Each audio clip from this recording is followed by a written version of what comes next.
Hello and welcome to yet another video. This is the 13th episode in which Naruto's childhood happens differently. After an incident, Naruto grows up as a guest of the Hyuga clan, but he is more interested in his clan's legacy and aspires to be Hokage. However, a certain fox always gets in his way. Please like and subscribe to show your support. Let's get the show started.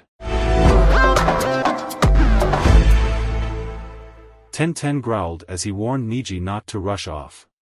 Tenten had followed Neji in her quest to defeat their six-armed opponent as quickly as possible, after she and Karen had driven away the trio of opponents from Otogakure and Hinata and Shikamaru had passed by. However, their adversary was a clever person. Recognizing that he would encounter more difficulties when fighting with both of them at once, Kidamaru had maintained a low-key approach and repeatedly tried to lure Neji towards him, while also using his arrows to prevent Tenten from approaching. Unfortunately, Tenten was not just a weapons mistress who Konoha wanted to marry. Mato Gai, Rock Lee, and Neji had mentored the Kunoichi during their training. Her physical prowess was not significantly underwhelming. Despite being told that Kunoichi was incapable of teaching taijutsu or women were too weak, she proved them wrong. She may not have been trained in any particular taijutsu martial like Neji or Lee, but she certainly had the ability to dodge a few swift shots without difficulty. However, it did have a minor impact on her performance, as she was unable to catch up with Neji. Kidamaru promptly gathered more web and released another set of wires. He was annoyed that the Hyuga had managed to escape his previous trap. He had destroyed it to prevent the girl from being caught in it. Nevertheless, Kidamaru was advantaged by the dense forestation that existed at the time. Neji stooped on a firm branch and observed his adversary. Tenten was expected to catch up soon after he activated his Byakugan. The smug expression on his opponent's face was too much for him to comprehend. What makes him so self-assured? We have to be able to take advantage of this. If he couldn't conceal his true power from me, Kidamaru quipped, as for your dojutsu, it is an all-seeing name. Neji maintained a low-elevation posture. The sticky substance encased the entire branch, and bingo was heard. After a few hand seals, wires were used to wrap around the surprised Hyuga. Neji coldly stated, "I'm not able to play with you because I don't have time." His chakra is mixed with bodily fluid to create the sticky substance known as this. Karen observed that the presence of his chakra in it is still evident, which could be attributed to its strength. This is the closest I can see. How much of her sense of smell is true? No, you don't bother, I just play with your little girl. His designs were denser and darker than the arrows he had made earlier. The chakra poured into them was much greater, as Neji observed with his eyes. Kyumo Nenkin, Kidamaru proclaimed, was his nickname for the sticky spider thread. Neji observed the spikes harden and formed ominous weapons that had a dagger-like strength. He witnessed the Oto Nin's second error as he advanced to face Tenten in a fierce weapons fight. If Neji were the former self, he would have laughed at the boy's error, and stated that his defeat was only part of his destiny. Naruto had transformed him, but not to his former self. No, not exclusively in the realm of Naruto. The true perpetrator of the situation was Hinata-sama. Without her, Neji would not have been able to change himself. Naruto had a straightforward response, saying that he would have taken Neji's life if not for her request. By centering his chakra and removing it from his entire body, Neji was able to break free from the web that held him down. I cannot spare any time. I am not engrossed in the pointless feelings for my father, whose actions are still unknown to me. The actions of Naruto and Hinata-sama did not affect me in any way. I must act fast and triumph over this man. The red-haired girl has been pursued by Hinata-sama, and I must now aid her. I won't allow her to be hurt. That's not something I am willing to allow to occur. Not for Naruto, but especially not for the clan. The father was always trying to save the branch, but she is the only one who can do it. The branch can be freed by her without any additional agony, and she is the only one capable of doing so.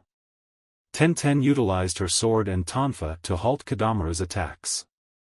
Despite her dual wielding, Kadamaru's 6 arms were too much for her. Despite being outnumbered 6-2, she effortlessly avoided his attacks. Her proficiency in engaging in close-quarters combat with weapons was notably elevated. At this stage, she was unable to take charge and counterattack. She was aware that Niji would arrive soon. He would not be obstructed by some unsatisfactory lure. She simply had to divert her mind from her adversary, which would allow Niji to launch an attack. It would be unwise to take any risks at this time. Tenten vowed that Niji would not be sustained for an extended period by something made with chakra. It was a smooth sailing, Shikamaru speculated. Too easy to be true. Things aren't always so easy. The individual with 6 firearms was able to spot Hinata and me passing by. What was the reason for his failure to take the shot? He glanced at me and he had a clear aim. Is it your opinion that she is not requiring assistance? If you believe she can handle a 2-against-1 match while carrying Sasuke, then be prepared to trust that this girl with red hair will be able to handle her without difficulty. Shikamaru-san, Hinata said, as she gazed into the distance with her Byakugan activated. Shikamaru didn't reveal it to her, but those bulging veins and that resolute expression made her look quite formidable. The casket appears to be dragging her down the rabbit hole. It's likely that you will have the chance to see her soon. It's a stroke of luck that I can say. I team up with the girl who was never a problem, but she ends up being problematic in every way. It's the silent ones that always come to mind, he sighed. Good news. You will be ostracized, as I endeavor to keep her in my mind. If they launch an ambush, it shouldn't be too difficult. You use your Juken and disable her once you have me with her. Hint's lone reply, 50 meters, was unwavering without any hesitation or stuttering. At the moment, the girl was resolute in taking action. Nara, who is usually sedentary, nodded his head in response when asked if Naruto would be quick to pursue her on this secretive mission. It would be foolish to run with impunity, right? The heiress of the Hyuga, who only held that position in name, stared at him. If we do not rush, Sasuke-san might end up beyond our grasp. The earlier we finish our battle, the sooner we help others. Do you think the others would suffer the consequences? Nope, not yet. I'm not fond of the fact that they dash, Hinata, they are all shinobi. With 1 more year of experience, Niji, Lee, and Tenten are well versed in their current roles.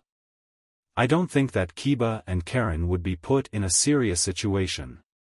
Without Genjutsu, Kiba wouldn't have been able to defeat Sasuke in the preliminary round. I trust that Ino and Choji will come out on top. Even though he may not have the strongest will, Kyoji remains a resilient individual. Jutsu from his family would make him one of the most powerful shinobi of our time. Despite her excessively large mouth, I have complete confidence in Ino's ability to perform the Shintention no Jutsu maneuver. Shikamaru-san, do you wish to assist them? If I act fast, I risk being hurt or killed. In that scenario, Shikamaru nodded his head in agreement and acknowledged that he would not be of any assistance. Naruto would make you feel uneasy too. Shikamaru sighed and acknowledged his own mistake. Hinata was all nervous as they raced through the woods in pursuit of an unidentified adversary. He was so angry that if you were hurt, he would lose his temper. If he doesn't stop beating Niji, I will not know what happens next. I am not willing to risk my life in any horrific way if he holds me responsible for your injury. I'm not entirely sure what Godame-sama meant by discussing the Sadame strengthening Naruto's seal, but I won't be taking any chances. It's not with Naruto, Shikamaru said smugly. Let's face the battle, don't hesitate. The determination you made earlier was not a negative thing, but I can assure you that it was. Don't rush things. The woman wearing navy blue pants and cream-colored jacket nodded in agreement. What's your reason for being here? Niji asked, gesturing with a headlock, Naruto-san. Please don't do that, it's wrong. What? No, not kindly, I'm not being a clan leader. You seem to have undergone significant changes.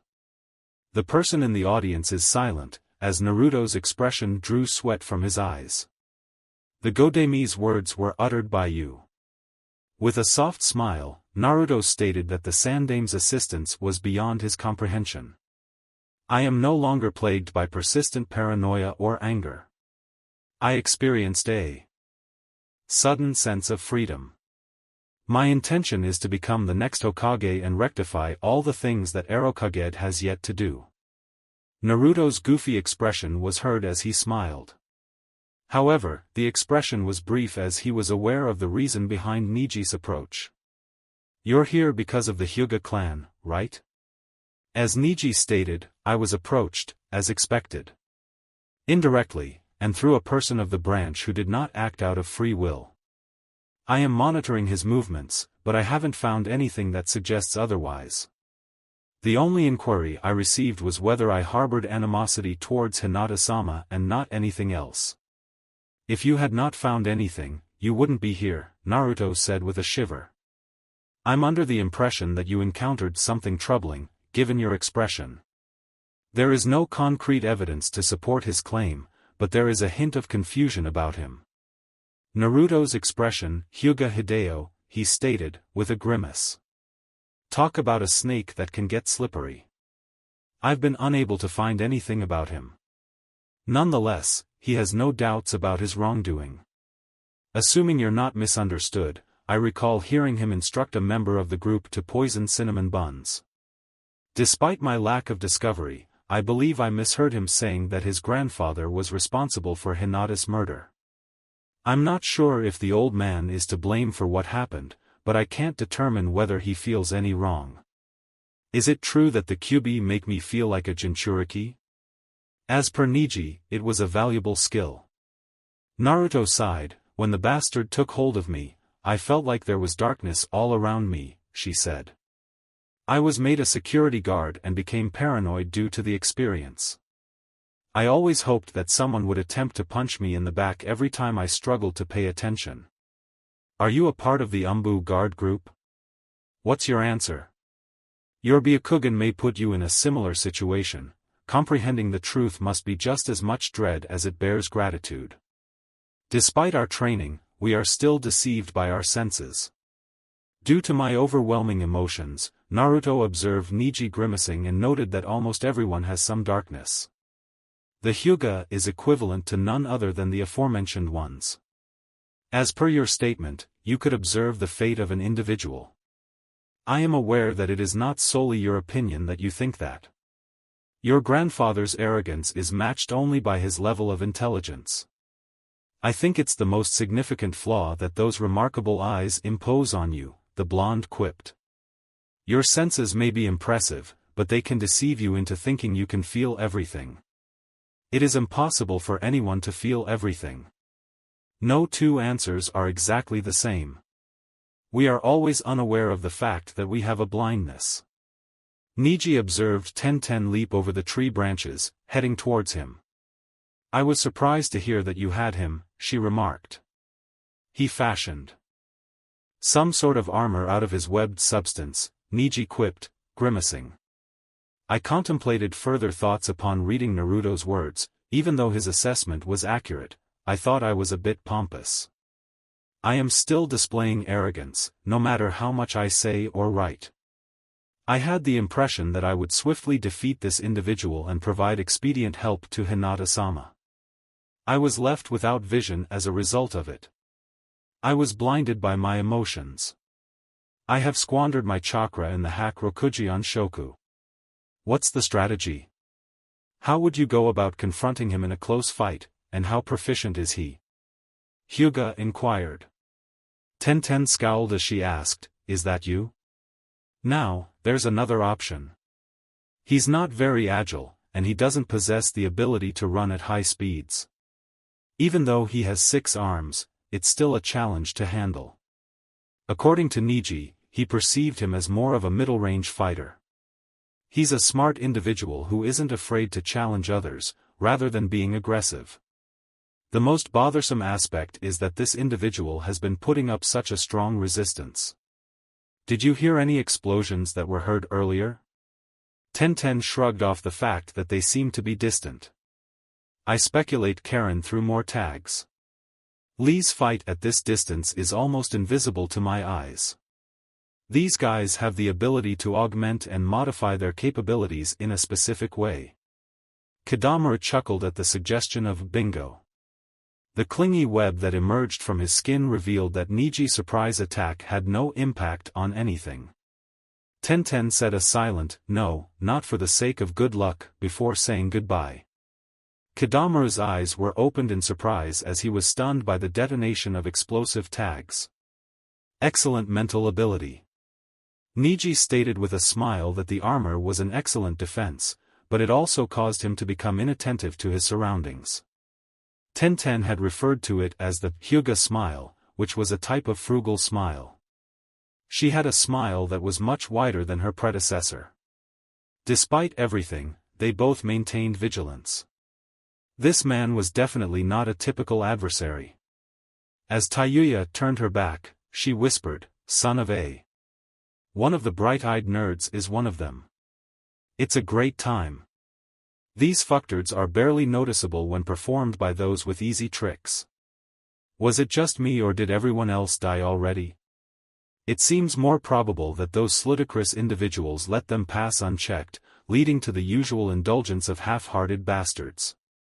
Other than switching to a combat role, Hinata did not respond. The red-haired girl was too far away from her for taijutsu, but that wasn't the case with her. Tayuya witnessed it. Despite being disguised as she was at the time, she had witnessed Niji's fight during the finals. Tayuya was not worried about anything related to his situation. She was too self-assured to do that. Her eyes were filled with black strands, and she perceived someone whispering, "Did you try to slow me down?" Shikamaru reacted with anxiety by replying to the question of, "What about the shades?" "I acknowledge that I should have allowed Niji to take you down. I'm one of those pale-eyed freaks and a lazy bum like you, but women are too tough to handle. I have my back on this panty." Tayuya tossed the bucket that held Sasuke into the dense bushes at the base of the tree, thinking it was an error. As she took out her flute, she made a devious smile and pointed at the two. "I'll clean you up right away." Shikamaru's attitude shifted suddenly, and he realized that it was impossible for anyone to ignore. Hinata waited with a firm expression, saying, "Let's go." Despite her inability to explain what she saw, it appeared to be nothing. She nodded and rushed forward while looking at the Nara. "Are you able to help me?" Tayuya quipped. "You mean, dudes?" She hummed her flute to block the stream of Shikamaru's kunai, and watched as Tayuya looked on with suspicion. "You're not bringing that bug back to your village. I'm on a mission, and I don't care about fighting some like-minded individuals." Hinata was not receptive to the idea of having fun with a rubber kunai, but it's important for him to avoid getting offended. She took the casket that held the last Uchiha, whom she believed to be loyal, and quickly returned. Shikamaru had acted on this as a contingency plan. Halt the pressure on Tayuya and eject Sasuke in the interim. Shikamaru's shadows were disconnected by something that caused his shadow tendrils to break. What the hell is it with Tayuya-chan? I doubt Kenta would be happy to learn that his pet was acting this way. Kadamura was not a person who easily became angry. In the majority of cases, he saw his fights as a game. It was his method of coping with the hardships of his life. His level of skill meant that he was the one playing against his opponents. Despite that, it wasn't such a day today. The explosions had taken a significant toll on him, and they had also caused him considerable harm. He had been hurt by a few fodder types, including the boy with light eyes and the girl with short hair, but he desired to use only 6 palms on his forehead. The focus was on retribution, not a game. The fools had just gotten into the bonus level, and he would be their ultimate boss. He would exhibit his final form to them for that reason. He lowered his head protector to reveal his third eye. He had a dark complexion. The length of his canines and nails was longer, and the horns that grew on his head only made him appear more demonic. Kayadegumo was called by him to say, Kuchios no Jutsu. You have to deal with that vexing girl, he instructed the large black spider with orange stripes. Tenten questioned her teammate with a deadpan look, do you think I provoked him? Even though it's not a big deal, Naruto would still love the spider. Do you think we should try to catch it for him? Isn't it possible that his love for orange would be ruined? Niji asked. Kidomaru threw small webs at the two genin while the spider spread its threads across the trees nearby. Niji had to acknowledge that if not for the skill, it could have been a nuisance. He was a child who would cut the wires with his chakra. You attack, I'll protect, Niji declared. Two scrolls were placed on the ground by Tenten, who didn't even pause to express her agreement. The majority of her weapons were lost in an attack with the Sashoryu, but she had to eliminate the colossal black and orange spider before proceeding further. Smoke billowed from the two scrolls, leading Kidomaru to ponder his fate for a second time. Tenten jumped between the two scrolls that emerged from the smoke and swiftly began to summon and unleash various weapons in a powerful projectile assault. If Kidomaru didn't anticipate such an attack, he could easily dodge it. The weapons remained in place within his sticky webs. He had never been the girl's target. Kayadegumo vanished as a result of an explosion of webs. The creature was so heavily armed that it could not remain out of sight. Kidomaru yelled, "You're out of this place. You've just gotten him off guard, bro," Niji expressed bluntly. If I allow him to get close enough, it will be dangerous for the person with those bleary-eyed eyes. I can't use my spider bind to stop him, which makes his situation worse. The Juken fighting style makes a close combat seem suicide-like. The girl's annoyance is as exasperating as the ranged combat. As Kidomaru disappeared in the woods, he wondered how she could launch such an ambush. With his Byakugan triggered, Niji pointed out that if she couldn't see me, I could strike him with the weapon. Tenten reacted by throwing 3 spears at the location where Kidomaru was captured, exclaiming, "On it." Had been, at least. Kidomaru's response upon evasion was a torrent of online shuriken. Hakusho Kaiten retorted, "I didn't realize that this guy had such a strong defense. They are truly hacks." Kidomaru was aware that whining would not aid him, despite the fact that it was an unjust advantage. He had to be prompt and quick. "I'm tired of watching this game. It's just not worth it anymore. Let's see how you can prevent this from happening." The small crater left by the Kaiten in the soil was noticed by Kidomaru.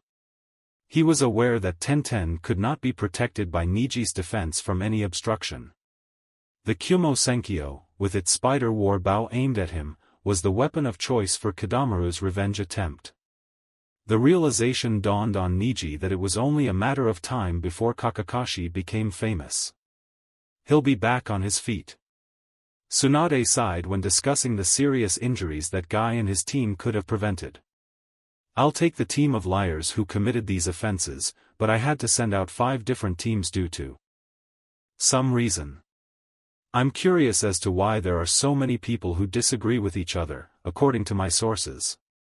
Jiraiya scowled as he admitted that individuals who are completely unassociated with Orochimaru have no connection to him. In addition, there is someone who is interfering.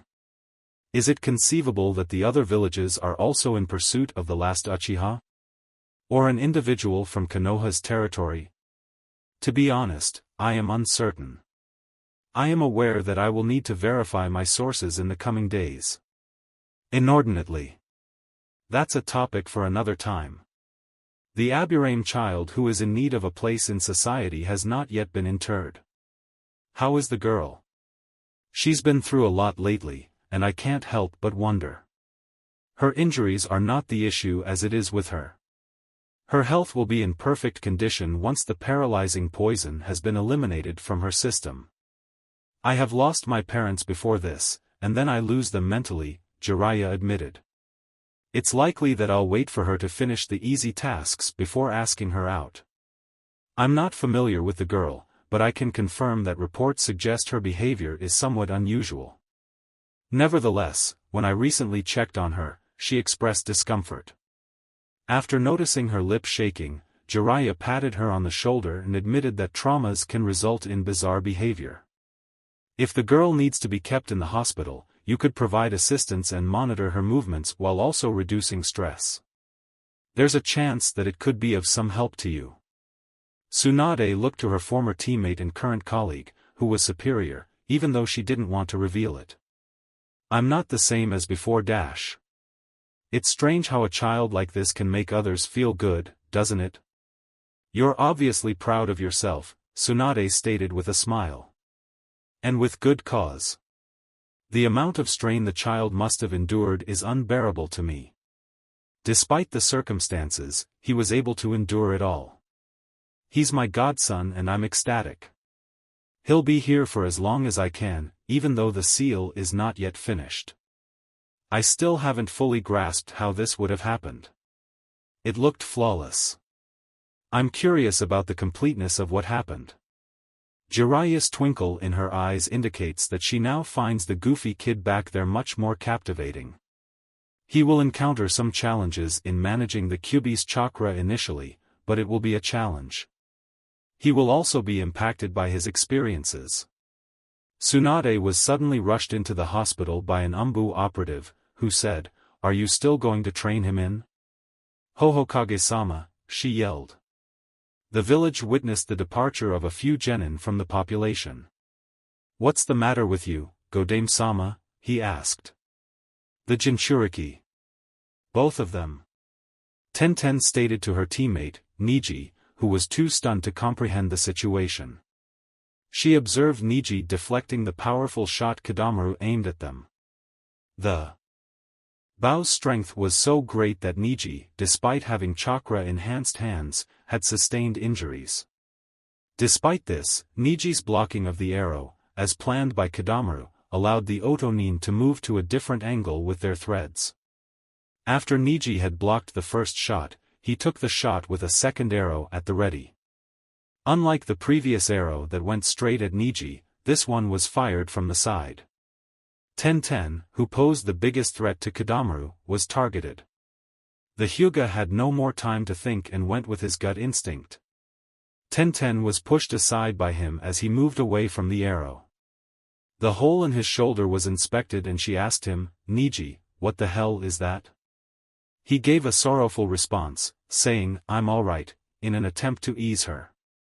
He was cognizant of it. "I could have spent a while looking for weaknesses in your defenses, but this one was much more entertaining," Kadamaru laughed. From a tree branch, he gazed down at the two. "Although your left arm is out of range, you won't pose a significant danger to me. Let's keep the good fight." Kadamaru leapt into action and cast his chakra in turn to form arrows. Despite his injury, Niji was unable to prevent him from doing anything.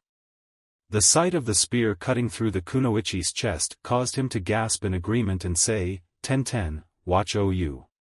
Using his threads, Kidamaru, a true equilibrist, charged at the wounded Hyuga without any apparent moment of wasted time. "If you only have one arm, I'll still be yours to kill." Kidamaru had 4 daggers in his hand, and with 2 hands balancing on the threads, he said, "Fancy yourselves." They all looked after Niji's survival. The trash had dared to harm him, and he would punish them for their fearlessness. If there was one fatal flaw in the Sound Four, it would be their conceit. Like their leader, they were excessively proud.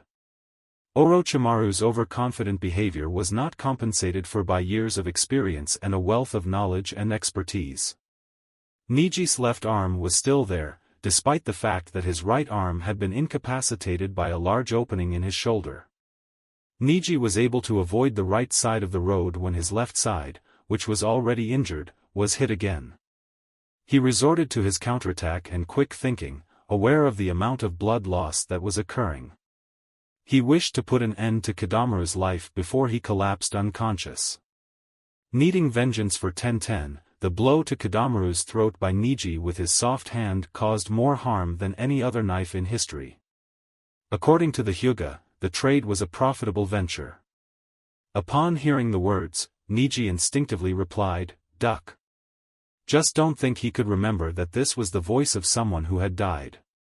Tenten's massive war axe caused Kadamaru to be cut in half by a powerful crash. Tenten underestimated the extent of the damage caused by the kunoichi's weight seal on the weapon. Tenten's opponent was unable to stop the swing even after she had already defeated him, as the axe continued to move downward without stopping. The axe managed to slice through a tree and then descended further into the ground. "Here," Naruto said, waving a scroll at the audience. "It's like a weight seal, but with multiple presets that you can switch between when activated, making it easier to apply to your weapons." "Thanks Naruto, that jutsu was amazing," said Tenten in her speech. The only time she hesitated was when she realized that Niji was in a rather unsatisfactory state. Niji muttered, "How's it going?" "The sight of the spear left me in awe, as I believed it had penetrated my heart." "Kawarimi no jutsu," Tenten declared. "Despite being only a few years past its prime. I left behind a regular clone while removing my axe. Can you still?" Niji's face widened as she leaped against the nearest tree. "I suggest that you go and aid Hinata-sama in his mission. I am unable to, not in my current state. Is it your fault that I'm not here to judge? Neither am I, nor do you have my back. My family's survival depends on Hinata-sama, not me. You are a valuable asset to my team, so please don't let your uselessness get in the way. After catching up with Lee and the others, we can proceed to Hinata. You won't change your mind if I speak the truth." Niji sighed. He was aware of the girl's stubbornness. "You're trying to make me sound like I don't have any regard for people," she scowled. Niji criticized him for being brutal and intimidating in certain situations. "You've just caught me off guard by cutting down an opponent who had the Chunin level and a tree. I'm amazed at the amount of height you've gained in just one swing." Tenten scowled in disbelief at the recognition, particularly from someone like Niji. "Naruto's impact on your life was profound, didn't you?" "Certainly not for me, but for others as well," he said with a grim expression. Hinata is no longer the only one who admires Naruto, as evidenced by his smirk. Tenten maintained a glance, but was unable to conceal the growing blush and only spoke slowly. "I'm not a big fan of bandages, but do you have any on hand?" With a sense of humor, Niji's transformation appears to be comprehensive. "Does Naruto's removal from the Hyuga clan seal have any significance? Nevertheless, why does he draw a parallel between my admiration for Hinata and her presence on Earth? It's not possible to say no." Shikamaru was horrified to see Hinata fall from the sky. Her arms were penetrated by dozens of shadow tendrils, causing her to cry out in pain and leaving her bleeding heavily. As if that wasn't enough to scare the young Nara, he also saw what resembled a ghost. "You're dead," he murmured, gesturing to his deceased loved one. "My nephew is still very young," the man with freckles muttered to himself. The man's attire was dark and resembled that of an Umbu agent, but he had a pitch-black flak jacket instead of the typical gray one.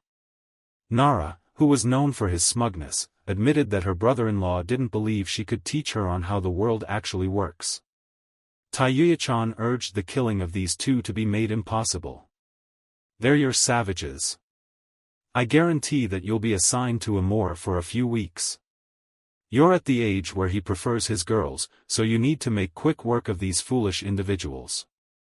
It's not necessary to allow him to enjoy your body repeatedly, as he may do so in the future. Considering the fact that he has broken every woman amidst his small group of creatures, it wouldn't be an ideal decision." Before they arrived here, Taiyuya went pale and nodded as he thought to the older Nara. The latter looked almost naked as he took hold of Sasuke's casket. The object was taken away from Hinata by his shadow tendrils, which lifted it up for him to grasp. Shikamaru's uncle had disappeared before he could even see the father of the child, Narakazu. He remained in his current state of mind until he lost all motivation. According to his mother, he had killed Junko Bazin before setting their house on fire and taking his own life. "It's likely that he deceived us all," remarked him with a grimace. The Nara, Yamanaka, and Akimichi all had a negative opinion of the deranged Kazu. He was a real-life model of the perils they all experienced while participating in their Inoshikacho formation. It was reported that Kazu had been mentally associated with his two teammates who were killed, and it was believed that he died alongside them on that particular day. At first, nobody had noticed, not even his sister. Only his wife had noticed, but she had never been a source of information for anyone. Junko, who was poor, had never been given the chance to do so. The signs of his cruelty had been revealed when Shikaku and the others discovered her partially burnt body. It was evident that the woman had been subjected to torture for several months. The story started to spread around that day, including accounts of him committing atrocities against civilians and torture of a foreign shinobi until the victim's mind lost consciousness. Kazu torture was not fun to watch because Konoha did not have the information that the shinobi needed. Due to the belief that he had died, the case was closed. According to Shikamaru, he was amazed at the extent to which they had been dishonest. After seeing his previous opponent's fearful expression in their dark brown eyes, Shikamaru knew that his uncle had only gotten worse since then. He observed with clarity that Hinata was rapidly ensnaring her arms using the materials in her basic first aid kit. "I am tasked with stopping the red hair until Hinata can participate. It's worth noting that my uncle, who has been missing since the 70s, is now employed by Orochimaru. The presence of Kazu means that the other person will also be in close proximity. If I don't kill you before they come back, I'll die." Taiyuya looked at him with a grim determination, and the answer was no, worse than death. "I was prepared to cripple you foolishly, but now I have no alternative but to kill you." Shikamaru was once again shocked by what he saw. The girl's hair transitioned from being red to a dark shade of pink. She developed 5 strangely placed horns on her head, as if she were wearing a crown. She became dark-skinned. He appeared to be undergoing the influence of a demon. Kuchios no Jutsu. 3 terrifying demonic entities emerged from the smoke. They all had varying looks and weapons. The 3 individuals were all notably muscular and hefty. A demon, with a full-body suit and dark green hair that covered its entire head and face, and armed with an enormous metal mace, was present in Taiyuya's left hand. The individual standing behind her had no shirt on, but was dressed in dark attire. The creature was bald, blindfolded, and scarred, but it looked menacing because of the thorns on its arms. The most unnerving was the one on the right, which had its upper body bandaged and held its head in an awkward position. Each demon had a purple, rope-like belt tied around its waist, which was similar to Taiyuya and the rest of the Sound Four. Taiyuya used her fingers to guide the 3 massive beasts as she guided them towards Nara, who was enchanted with wonder. When Choji and Akamaru emerged victorious in their battle against Jirobo, Tenten had just dragged Niji back to where the others had been. With a worried look on her face, Ino observed Niji's shoulder bleeding and saw the blood pouring in. However, she heard something behind her back. Akamaru had already accelerated towards a bleeding Kiba before reaching the branches behind Choji. A massive man jumped down and caused a loud explosion that hit the ground. 7 other men trailed behind him, despite the fact that these 7 individuals barely resembled humans. Orochimaru's numerous experiments had transformed them into creatures with a human-like body, which were both unsightly and physically powerful. The Swartaskelths, a northern tribe of warriors that had drifted off to the south, were led by Amor, their leader. His muscular body bore countless scars, some from combat and others from experimentation. Whether it was due to his age or the numerous drugs Orochimaru had given him, he lost long hair over time. The man had in his hand a thick and long piece of metal, which was like the shape of sandpaper. However, Ino had never seen a blade like it. The length of it was comparable to that of a nodachi, but much larger in size. It was straight, not curvy, and the man only held it with one hand. The blade burst into flames and then whirled away as it fell. It seemed as though the world had a final moment. The clock struck a dead stand at the end of each hour. It was impossible for Ino to comprehend. She was unable to comprehend and had no desire to understand. Is it conceivable that this is occurring? With a wet thud, Choji's head hit the ground as his head fell. Subsequently, the gentle hum of his headless form was heard as he slumped to the ground. It's not a question of course. I'm afraid this is not the case. That couldn't be possible. No way. No, exclaimed Ino. With all her might, she let out a loud scream from the top of her voice. Her fear was too overwhelming to be encapsulated by that statement. The distress. The agony that appeared to be tearing her apart. The torment she endured while in the contemplative state of the twisted Sakan was nothing compared to the agony she experienced now. Her lack of emotional support was not a physical issue, but rather an emotional one. Choji and Shikamaru had grown up together, with she being the one to watch out for her. He was not likely to die. She was unable to accept the truth of what she had witnessed. She was unconvinced. Imor laughed off the bloody Yamanaka, who appeared to be in agony. Boys, take the women's lives, but not your own. Once I am enjoying them, you can enjoy them. The men jumped forward while howling like wild beasts. The thought of dying and tormenting the boys was a constant source of motivation for them. The only thing that could propel these men to a frenzy was blood. Their distorted thoughts had long since vanished. Despite being unsuccessful experiments, the puppets proved to be useful objects. Their purpose in life was to satisfy their animalistic nature, and that meant only consuming it. If they were able to satisfy their urge to consume the flesh of the living, even in that circumstance. This isn't the first time they would eat the organs of their living victims. If given the opportunity, they would sexually assault every woman they could find until their minds were shattered, and they were reduced to the same level as these demi-humans. If they didn't stop screaming, they would be thrown out. They would turn into trophies, the flesh they consumed most often, providing more skulls to decorate the walls of their hiding places. Orochimaru's most reprehensible inventions were these. He was one of the two voices they heard. Even the most intrepid creatures held Orochimaru in high regard due to his malevolent demeanor. The reason for his behavior during the experiments, whether it was instinctive or a result of engineering, was unknown to Orochimaru. Their loyalty to their tribe chief Imor was established during the time they left their original homes. No one before had they obeyed anyone else. They were brutal and unpredictable, even though they weren't very strong. Kazu and Kenta were unable to predict how the animals would behave towards them, leading them to stay out of harm's way. Orochimaru granted these former humans the dirtiest jobs, but they never stopped for a moment. They would never stop doing it. Once they were freed by their masters, they would never be able to hold back. So far, however, the group of 7 froze completely. Even Imor was left with a frozen state. Their besties screamed out loud. Their inability to move or breathe was evident. Looking up in the trees, there was something horrifying when they were seen. Even if they didn't have their own mental state, they had an instinctive drive to pursue their dreams and desires.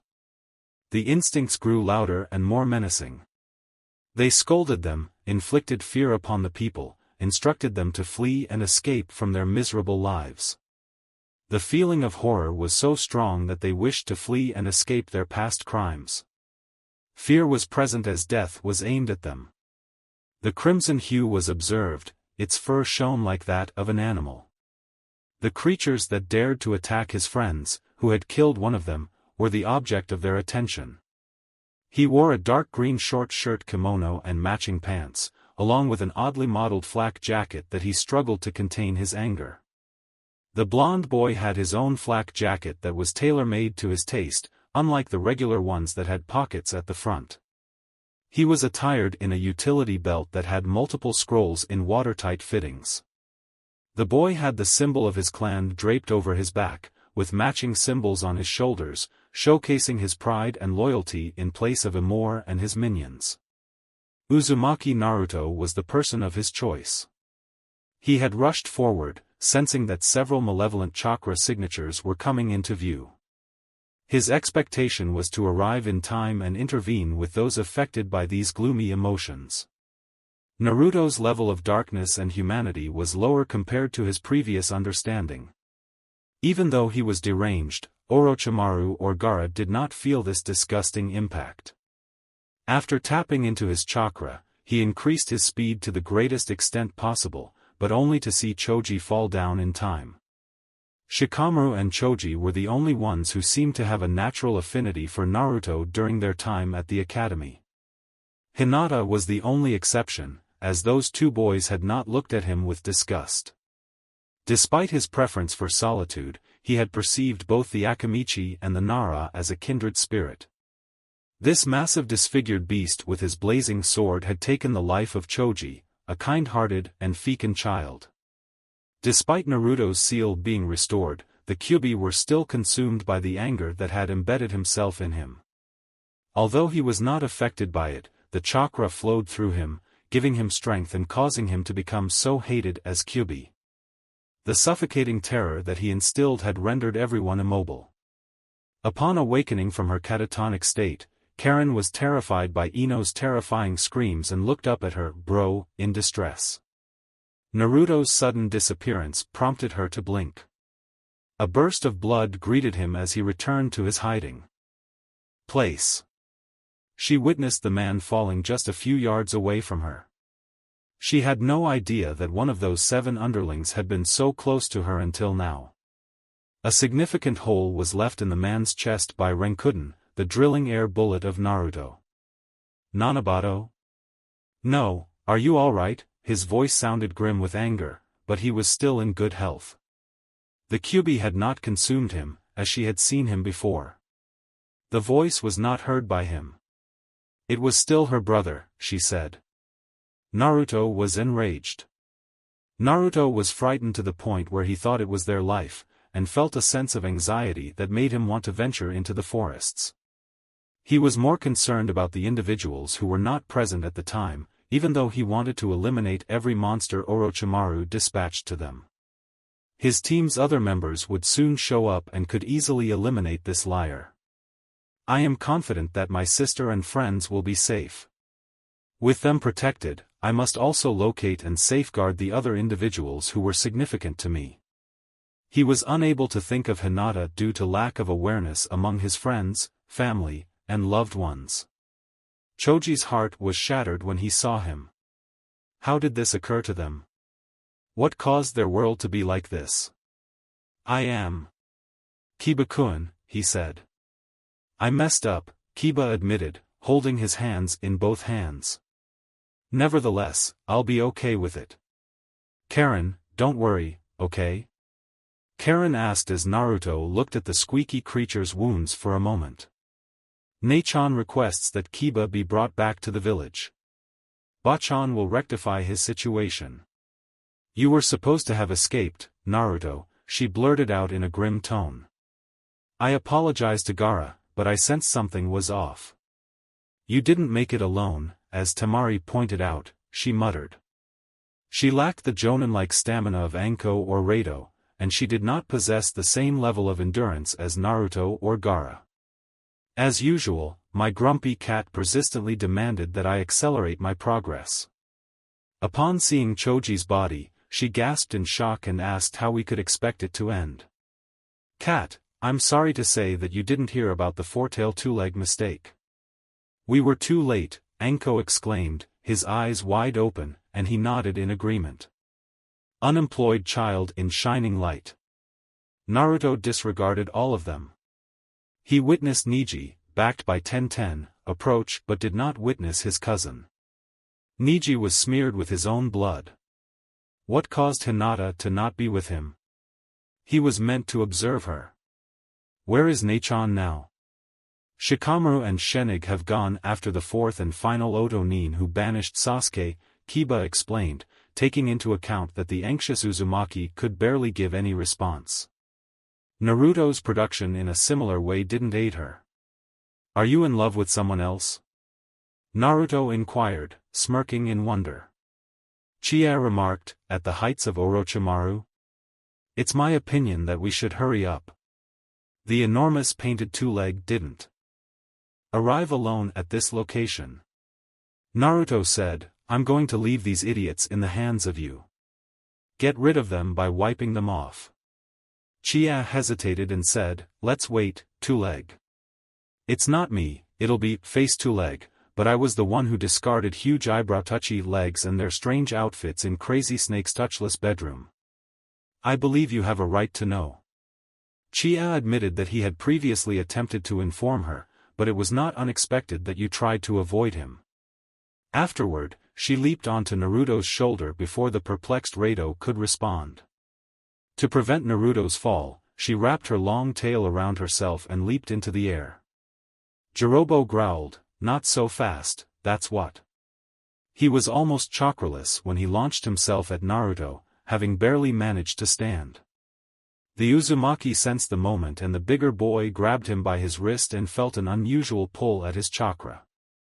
You have a lot of chakra, and I'm almost out of it, exclaimed the large orange-haired boy, who then began to absorb Naruto's chakra with greediness.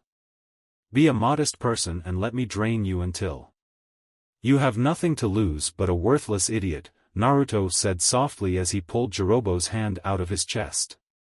As Naruto's body was ripped out of his flesh, Jirobo looked shocked as he coughed up blood. Naruto said, hissed, that is for Kiba. When Naruto touched Choji's forehead and then put his hand on him, Jirobo yelled out, and this for Chami. Jirobo's last recollection of the Jisei no Fuin flame was barely a whisper in his ears, but it was the most distant thing he could hear. Despite his parents' death, Jirobo would never seek revenge and neither would he know what had happened to his sister. Can you confirm if she was the one who died on that fateful day? The people who ruined his village would never be punished, not by him. His arduous life had reached its conclusion.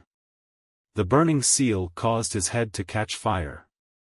The power of the hand held by Naruto's wrist was lost, and his body fell to the ground, but Naruki didn't look back at his fallen adversary.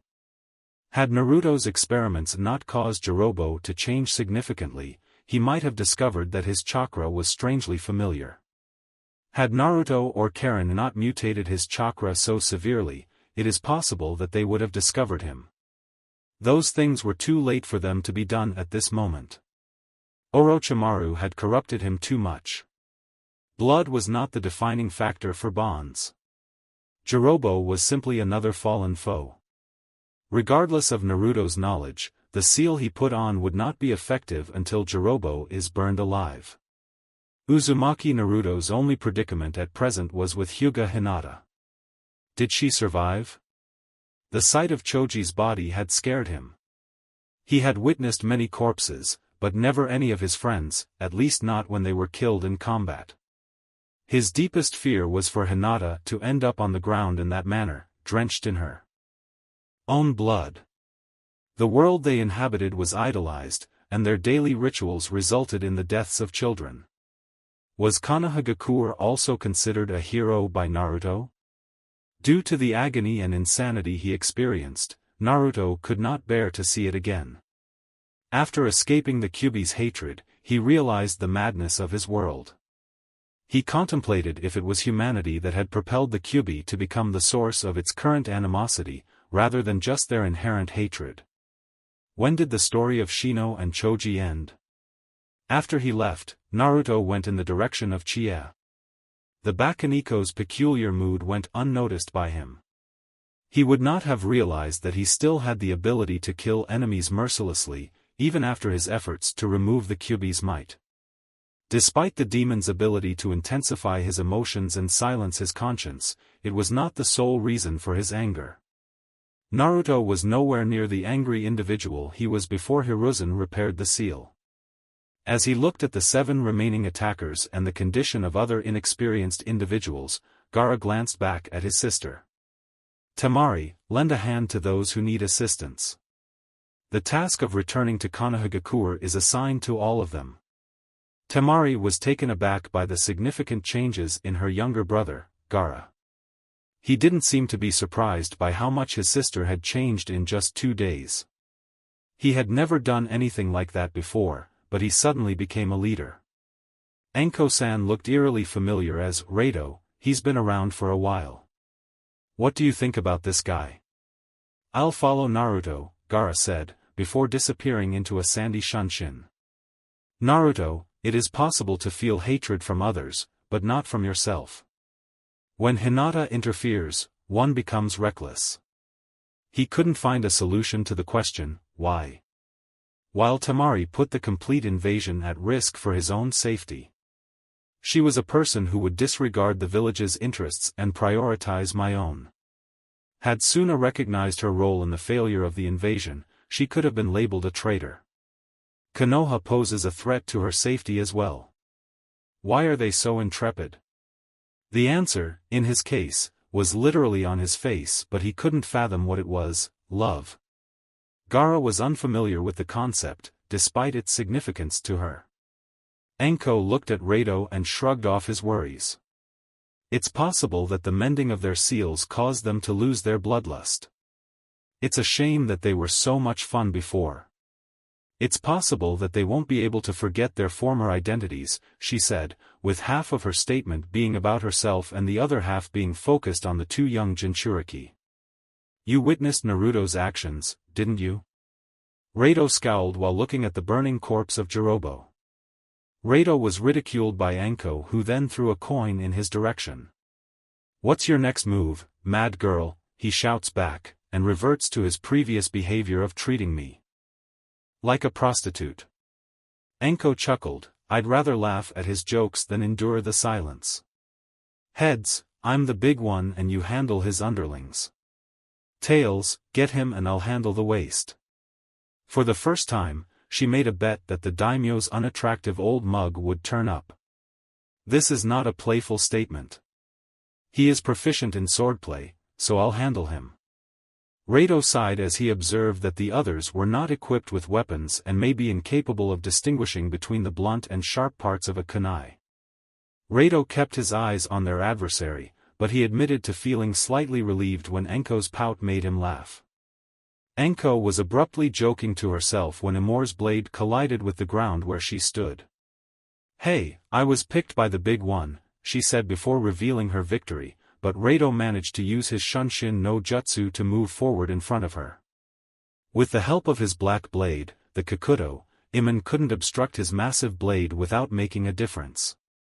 I say, he's my victim, you 2 idiots should not take this seriously, Amor growled. I'm still captivated by the way you display those heels. Men, grab her and those little girls, slaughter the rest. 6 pairs of eyes, his fear not fully put on any expression, looked up. Oi, the monster chakra is gone, so you're retards.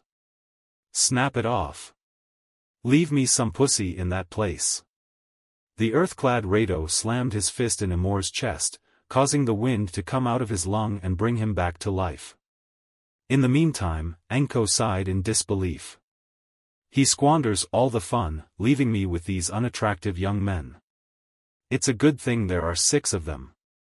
My blackmail hasn't caused me to feel any anger towards him, as I still have what I owe him.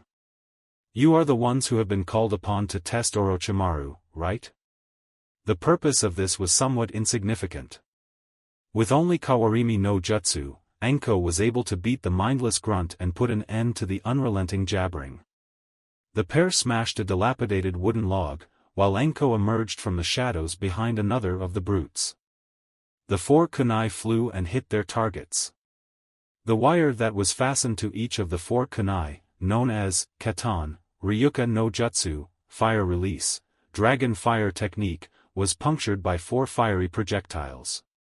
Out Ashes howled and growled, shouted and eventually wept as four of the creatures. She knew that Anko was aware that Orochimaru would create this type of foot soldier as something hard to break, so she did everything right. Typically, I catch my prey and inquire about their behavior after a while. Anko smirked and exclaimed, "It's always fun to break things up so that they can answer any question I ask them. You two are irrational, you two lack intelligence. It would be a waste of time to ask questions. I can only break you down the way that this liar has already done it. Moreover, Rado-kun made me angry. He didn't speak for days, even if he knew," she muttered.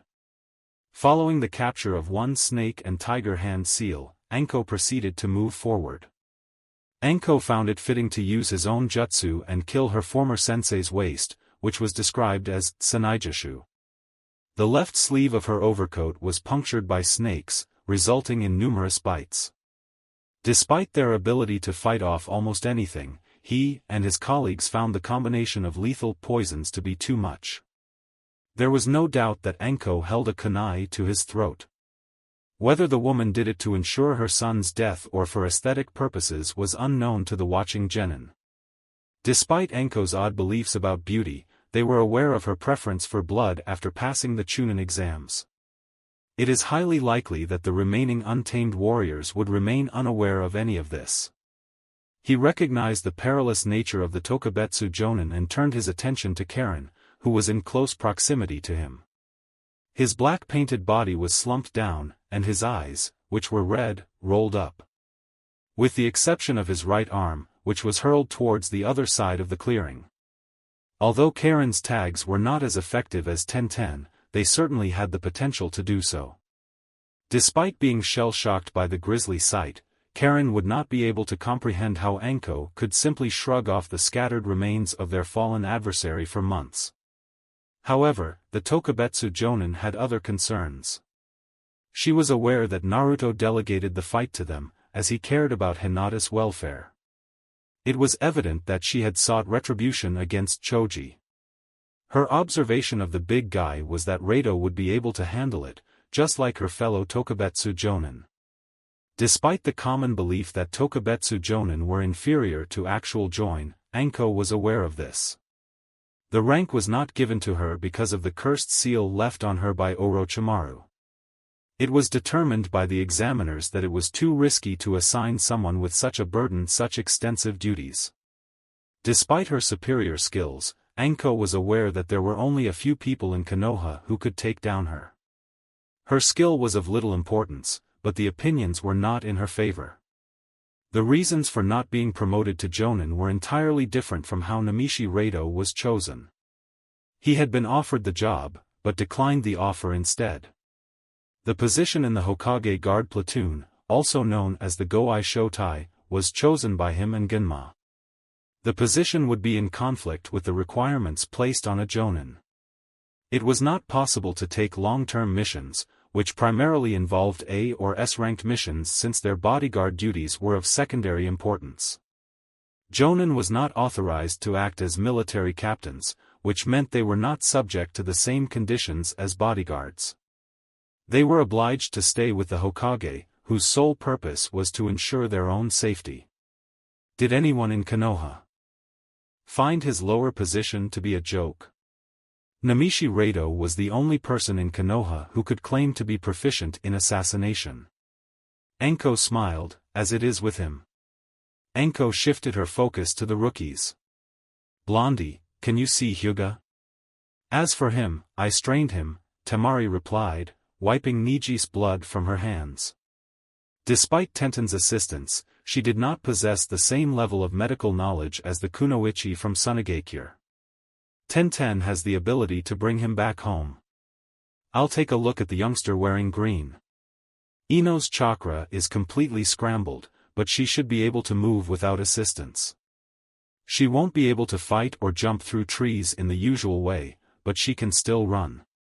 Ino was unaware of it. Just sitting there, she gazed at Choji's dead body. Karen's scroll on top of him caused the Yamanaka to look away from him.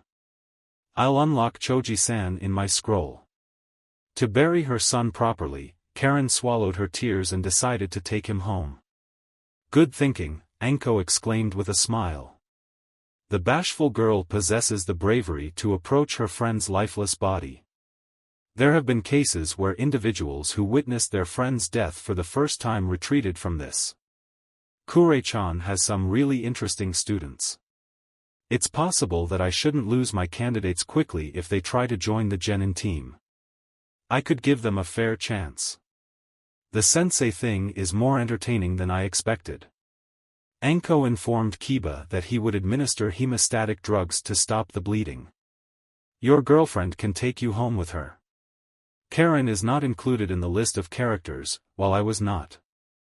I'm still baffled by how quickly you created that kunai look, even with your body being broken. Don't try to deceive Anko-Nizan. You look much more dangerous than Hana, she said. Hell, yes, the snake mistress exclaimed softly. Karen could have felt happy had she been able to listen to the completely inappropriate conversation. The humiliating experience of being teased by Anko was the most emotional thing Kiba had ever done to her less than subtle display of emotions. She was unable to conceal her emotions. Her lack of happiness for most of her life was compounded by the fact that no one cared about her feelings. After going from being a refugee to an orphan, and then back to purchasing cattle for her own children, she gained freedom and happiness. Seeing the boy who fought alongside her dead on the ground, she was left with mental paralysis. Those foolish suppositions, such as my dreams and memories, left me feeling frozen in thought. Kiba-kun's bleeding was observed by me, and I froze deeply. I regret not being able to assist him. Had I possessed knowledge of medical ninjutsu such as Tsunade-sama or Shizen-san, I could have resolved Kiba-kun and provided Choji with assistance. If only I had the same level of ability as them. If I had been a medic, Karen thought to herself, I could have defeated the orange guy alone, and looked at the scroll that contained both Choji's body and head. Despite being surprised, he appeared to be completely unaware of the situation.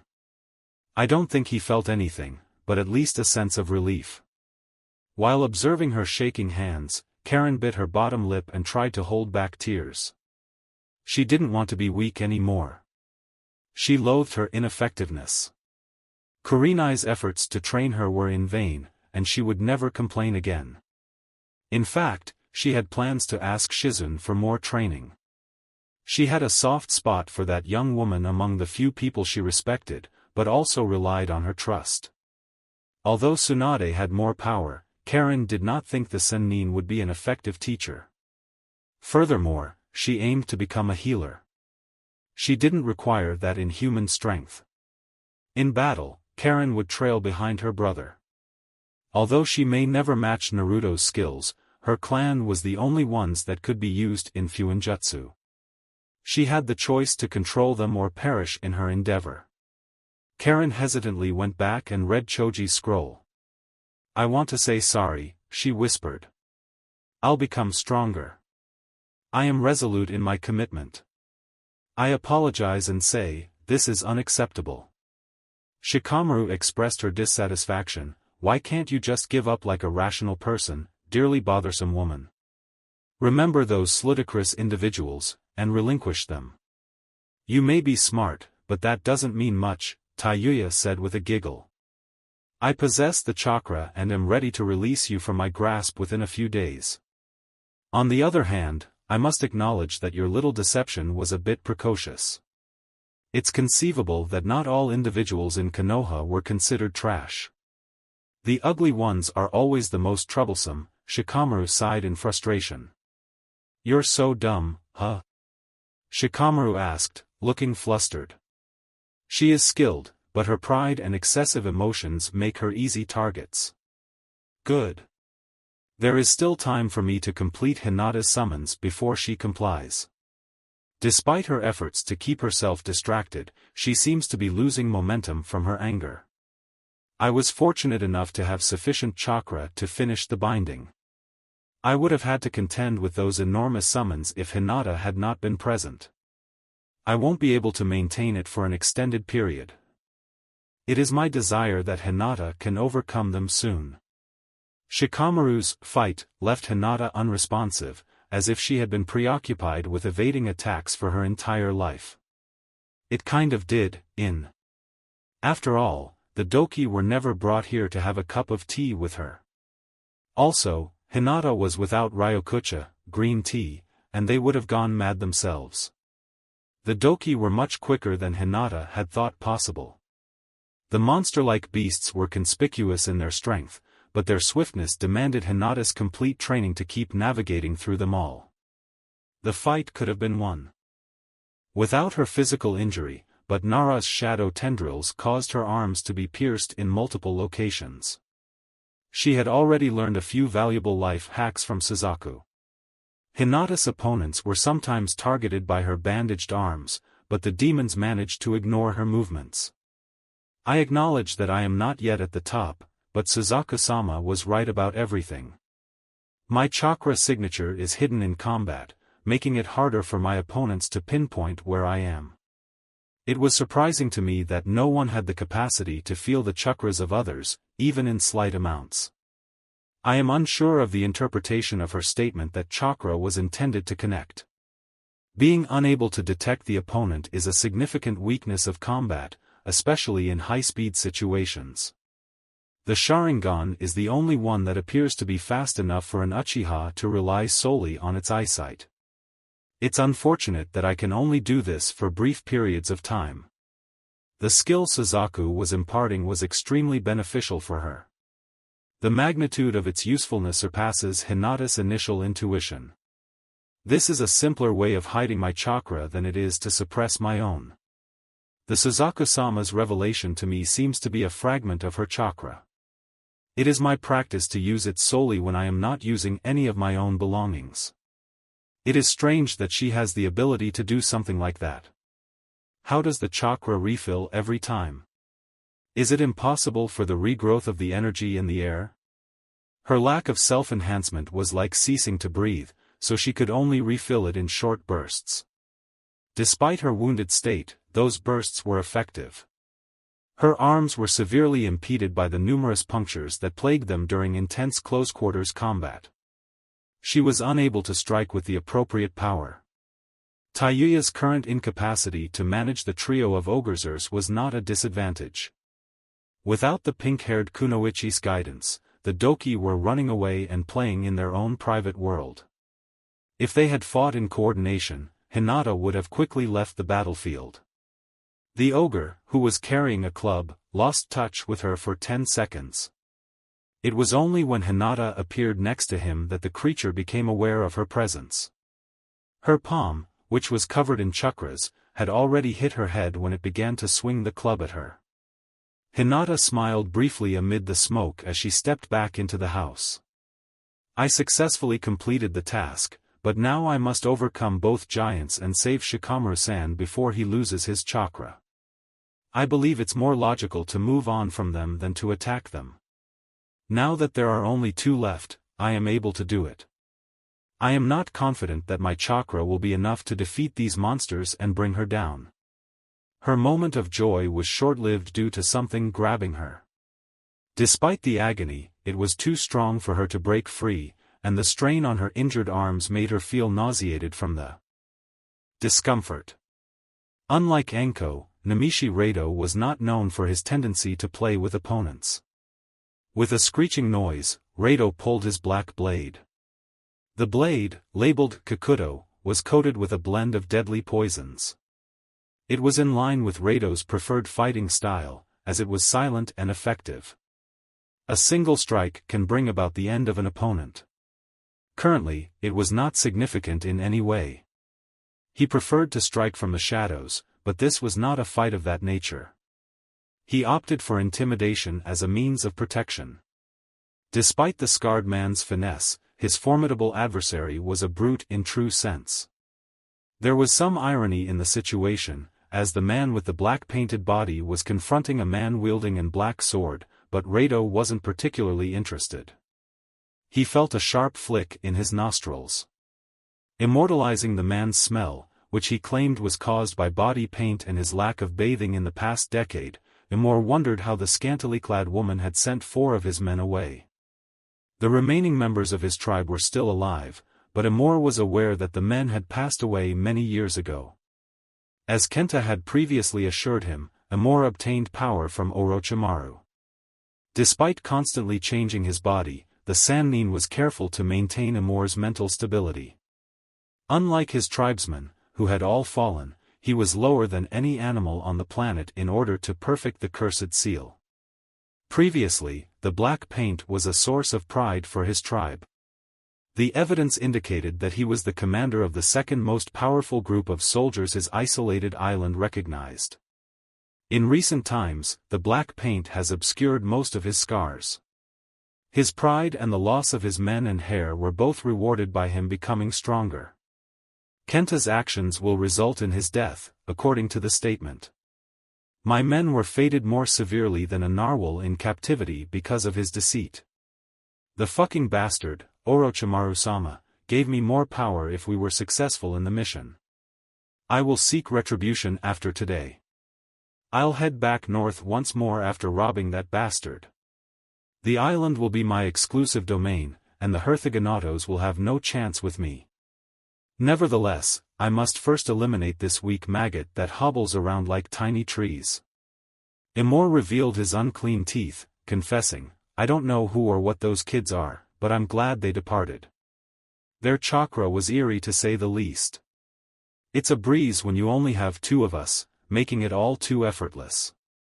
Rato confidently stated, Naruto is a reasonable person to fear, and even you and your creatures have reason to be afraid of Naruto. Are you faithful to a child? Was he the one who caused you that awful scar? Rato's expression confirmed. I've never witnessed someone appear as unappealing as you describe them. Ibiki is just a beautiful being when it comes to physical appearance, and you are no different from her. Imor grimaced with his long sword. It's a shame, because I bet the big, ugly women over there won't mind me breaking my penis once I hit her with my fist. What was the significance of the scratch on his chest? I thought she might be with me. Apparently, women who wear their outfits are more likely to like men with big swords, he joked. Rato shook his head and expressed his disbelief that Enko-san would even consider something as unclean as this. He chastised himself for losing his composure like that, even if it was just a brief moment. Despite the fact that the innuendo wasn't lost on Rato, he ignored his opponent's last statement by saying, she deserves better than anyone else because of your boss' decision to throw her out. Once again, Imor ignited his blade while channeling his chakra. It doesn't matter what you decide on. I took the life of that little piglet, and now you must follow suit, little guy. By swinging his blade with full force, he appeared to be completely unconcerned about the physical harm that Rato could inflict upon him. Rato's actions involved inflicting injuries on him. Imor was left speechless and laughed when he saw the smaller man, who had already sustained injuries. Is it possible that I feel the small scratches? Orochimaru-sama made me invulnerable to pain. Rato's determination to continue fighting was apparent, but he shrugged off the criticism. You're not required to feel pain for me, I don't need you to. Nevertheless, I must acknowledge that it is taking an extended period before the poisonous substance materializes. The trader's decision to provide his most trusted minions with a significant resistance to poisons makes sense, I suppose. Imor's flaming sword fell on him, and Rato became angry for not speaking up enough. Despite the man's awkward sword-swapping in comparison to Rato, Imor had an incredible amount of physical strength. Instinct commenced, and his Kakuto collided with Iman's enormous knife. The force of Rato's single swing caused him to bend down to his knees. Imor chuckled, a poison. I'm a warrior who is only willing to confront cowardice, but only those who are brave enough to use poison. A black dagger was used to hold the giant's chest. No matter how well we win our fights, we should still be able to perform our duties. Our mission is the reason for all our actions. What are you asking about, Kawarimi no Jutsu, body replacement technique? The smallest of all genus, even the most fertile ones, should be aware of this little secret. If you were a mobster who only had the ability to swing their blades and believe in brute strength, would you fall prey to this simple trick? Rado said, pulling his sword off the chest of the painted man and jumping back. Your lack of real skills is what caused your downfall, despite having physical strength and speed comparable to that of a jonin. Nonetheless, I admire your perseverance. I haven't smacked that dagger in years. Imor was furious and pointed his knife at the evasive Rado, showing his anger. What could be the reason for my dagger's weight and sluggishness? Rado waited patiently as his wound had already inflicted a deep cut on his lungs, leaving Imor out of the air. You may have been executed by me at present, but that would not be the correct approach. People who mistreat women like garbage should be put to death slowly, just like you. Choji-san should be subjected to more suffering than you deserve for what you did to them. A reckless move by Rado resulted in Imor's pants being cut with his blade, which he used to protect himself. Despite the monstrous swordsman's lack of pain, Imor still roared in horror and anger. Feeling ineffective, he was consumed by the poison that began to run through his veins. He screamed because he had realized what Rado had just cut off. It appears that you are aware of the fact that before you die, you will also lose that specific appendage. The sight of rapists is the most nauseating thing for me. The Tokubetsu Jonin, with his calm and collected demeanor, had a cold voice. A code of ethics is a requirement for all warriors. Your actions will lead to your death, as you are nothing more than trash. As a man, you don't deserve to die. Imor's nose was drenched with blood, and he collapsed slowly. The strength of his sturdy legs was no longer present. He was unable to hold his blade with his arms in place. He was aware that he had been struck. The black sword swinging towards him did not make him aware of what was going to happen to him. Imor's last grace was that he never experienced pain, as the cold steel would always break through his flesh and separate his head from torso. Rado sealed away the remains of Iman and his two monster-like comrades who weren't entirely destroyed, thinking that Naruto-san would recognize their vengeful act. Considering the fact that no one knew what unsavory secrets these corpses could hold? Should I choose to accompany Enko-san and escort the genitals or find Naruto and Gaara-san? As for the rest, they are fine, said one voice. Don't hesitate to give me your opinion. Her arms were wrapped in blood-soaked bandages. The fair skin on her face bore a sizable bruise. He was almost forced to quit his jutsu due to the intense anger he felt. The Kakusa no Fuin, stealth seal, had always been a highly sensitive practitioner of chakra control in his life. Naruto was aware that if he got too angry, the Kyuubi would push its chakra into his body. The seal would be shattered and his surprise nullified by such an act. Despite her injuries, Hinata was able to take down one of the three ogres. Naruto was filled with pride. You may have been questioning your abilities for a long time, but you've since grown considerably. It's time to put an end to the tainted lads at the clan. As long as you end up posing a threat to their riches, they will overlook your martial abilities. If Niji was correct and your grandfather was implicated, it could be considered foolish not to have taken the life of Hideo. Despite being closely related to Hinata, his concern for her does not surpass his own greed. With a grimace, Naruto admitted to being foolish. He had always been unable to comprehend the emotions of others, as it was so effortless for him to feel bad sentiments. He had always wanted blood bonds, but that was something he never really understood. Even though Hinata was Hayashi's daughter, why did her father treat her so harshly and still prevent her from succeeding? Wasn't it the duty of family to protect each other? Chia, I am aware, but I wait for the right time to strike. You're not interested in interfering with her, as the cat saw that his partial story. Throughout his time at the orphanage, he had always believed that family was the ultimate safeguard for individuals. It is important for parents to have a strong bond with their children and show them love. Nevertheless, he had witnessed numerous parents who prioritized their own needs over their children's. If parents were responsible, would they send their children to fight for their cause? Kakashi was the only one who passed the Chunin exam at the age of 6. What should I expect from a village that elects Hokage who seals demon within his son? And when she saw him fight, Naruto thought it would be best for her to win on her own. He was of the opinion that it would boost her self-assurance. He was of the opinion that she had the ability to do it. At the moment of carelessness, the ogre with the unusual thorn-like weapons wrapped around her had appeared. It was revealed that Naruto had no knowledge of Sasuke's disappearance.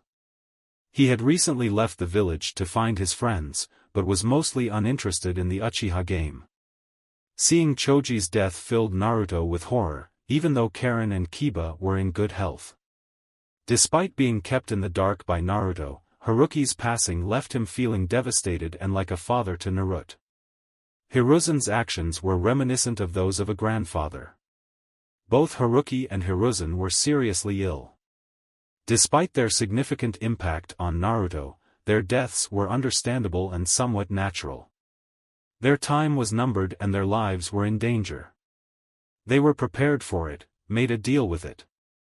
Choji, however, had been killed in combat. Naruto was aware that Shinobi had to face a reality he could not escape from. With the exception of Sasuke, who witnessed his clan's massacre, he probably experienced more deaths than any of the other newcomers. It was a terrifying experience for Naruto to witness the death of one of his friends. Despite the circumstances, he had always believed that his friends would be alright. Their friendship with a god or goddess was the reason why they were protected. Even so, he was mistaken. As with any other person, they too were at risk of dying, hence, Naruto had pursued Hinata. Due to his swiftness, Chie had to extend her nails to prevent her from falling off.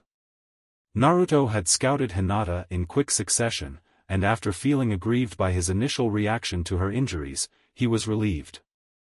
The relief he felt was so overwhelming that it caused him to feel scared. The mere thought of Hinata's death instills fear in me. It's illogical, right? At a certain point in the sky, Naruto sensed the Kyuubi's amusement as he stood behind the reinforced barricades. It appears that Fuzzball has come to a peaceful end. Jizan's frustration is understandable now that it has redirected 10 years of hard work. Naruto's focus has shifted to other areas, which were previously underrepresented in the art of storytelling. When the ogre's hand finally closed around Hinata and she tried to escape but was unsuccessful, Naruto unleashed his own burst of fury. It would be irrational to let Hinata go, but only if it meant that she would have more confidence. Even though she was injured, she had already defeated one of them. Naruto believed that if she had the freedom to move her arms, she could have eliminated those monsters on her own. Chie, please support Shikamaru in getting rid of these repulsive items. Why yet? Naruto would have been shocked by Chie's response and the fact that she had become so quiet, if not worried. Prior to Doki's attack on Hinata, Naruto had emerged from behind the person who held her. The brutes had no chance in reacting to his sudden appearance, however, as Naruto had already slammed his palm against the forehead of Doki. It had never seen Naruto, and its eyes were wrapped around itself. A brief surprise growl was heard before it roared out in pain. Naruto spoke as Jisei no Fuin to Hinata, who was astonished. She looked at Naruto with wide eyes, as if she barely knew he was there.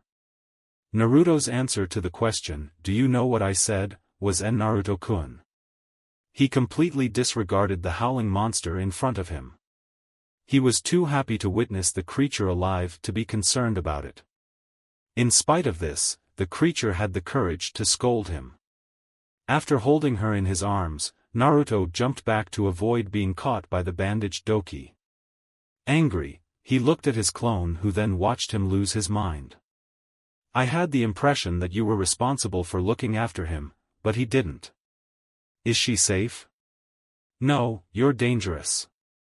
Can't you see the blood? Go and kill that big-ass freak show." "Goodbye, boss," the clone declared. "Damn moronic clones.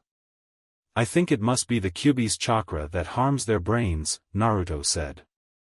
What is the meaning of dumbass? The clone replied, I am not you, I am you. You're insulting yourself, jerk. The clone was unaware that he was insulting himself. Despite her pain, Hinata couldn't help but cry when she saw Naruto becoming angry with his own clone. She giggled until she noticed the worried look in his eyes. Are you doing well? Have you not broken any bones? Your arms? Hinata asked before he could finish his question, and she replied with a calm tone. Shikamaru-san is fighting against the person who summoned these demons, and I appeal to you for your help. He will receive aid from Chief, who will provide it. Hinata blushed and asked, first off, can you let me down now? To ensure our success, we must assist Shikamaru-san and Chie. They are in opposition to a strong opponent.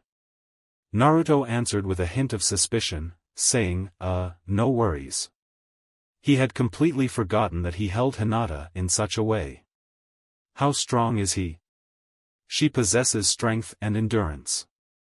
Shikamaru threw her down, but he can't hold her for that long. It's not a major concern, is it? Naruto inquired.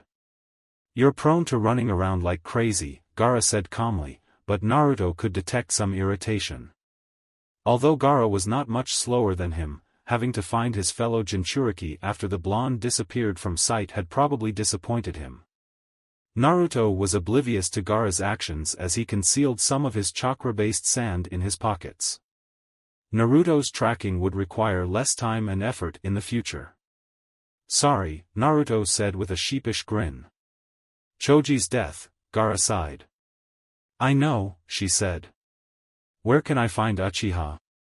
What happened to Choji-san? Hinata questioned, but she was alarmed when she saw Naruto's face change. Shikamaru was almost caught in his tracks when Chie tackled Taiyuya with his bare hands. Her silent behavior caused him to become more frightened. If you're here, does that mean Naruto is also present? He is absent from the room. Are you alright? How are the others? Save me, it's a terrible creature, Shikamaru murmured. You're always talking, but when I ask you for something, you don't want to answer. It's better to be silent, two-leg, sometimes, Chie sighed. How long can you hold her? Almost certainly not for very long. If I had been exhausted before this, she would have already left me years ago. You're not the lazy one, everyone, Naruto said with a warm welcome. You took it slowly, Shikamaru smiled weakly. You look like me, too. What's the problem? Can you tell? Naruto asked, Hinata, where is Sasuke team? I can't see her holding him up. The young Nara was irritated by the fact that she had been ignored and taken away by her uncle. Naruto was taken aback by the harsh tone of his voice. He asked, why is his seal not shattered? Who is your uncle? He quipped, hey, I have an uncle who was presumed dead but turned out to be a traitor. Shikamaru sighed. It seems that he went off basement after the death of his team and found it more comical to be a part of Orochimaru's service. Naruto was unable to express his disbelief when he heard the phrase. Shikamaru was informed by him, but he appeared pale and declined to respond. He proceeded in that direction, Shikantaro noted, while Gaara looked at him and Naruto kept his gaze down. He misinterpreted Gaara's behavior towards him. In response to Naruto, Gaara inquired if she could locate him. They exchanged glances, and the unscripted conversation that ensued came to a sudden conclusion, not now. Shikamaru was not informed of Choji's death until now.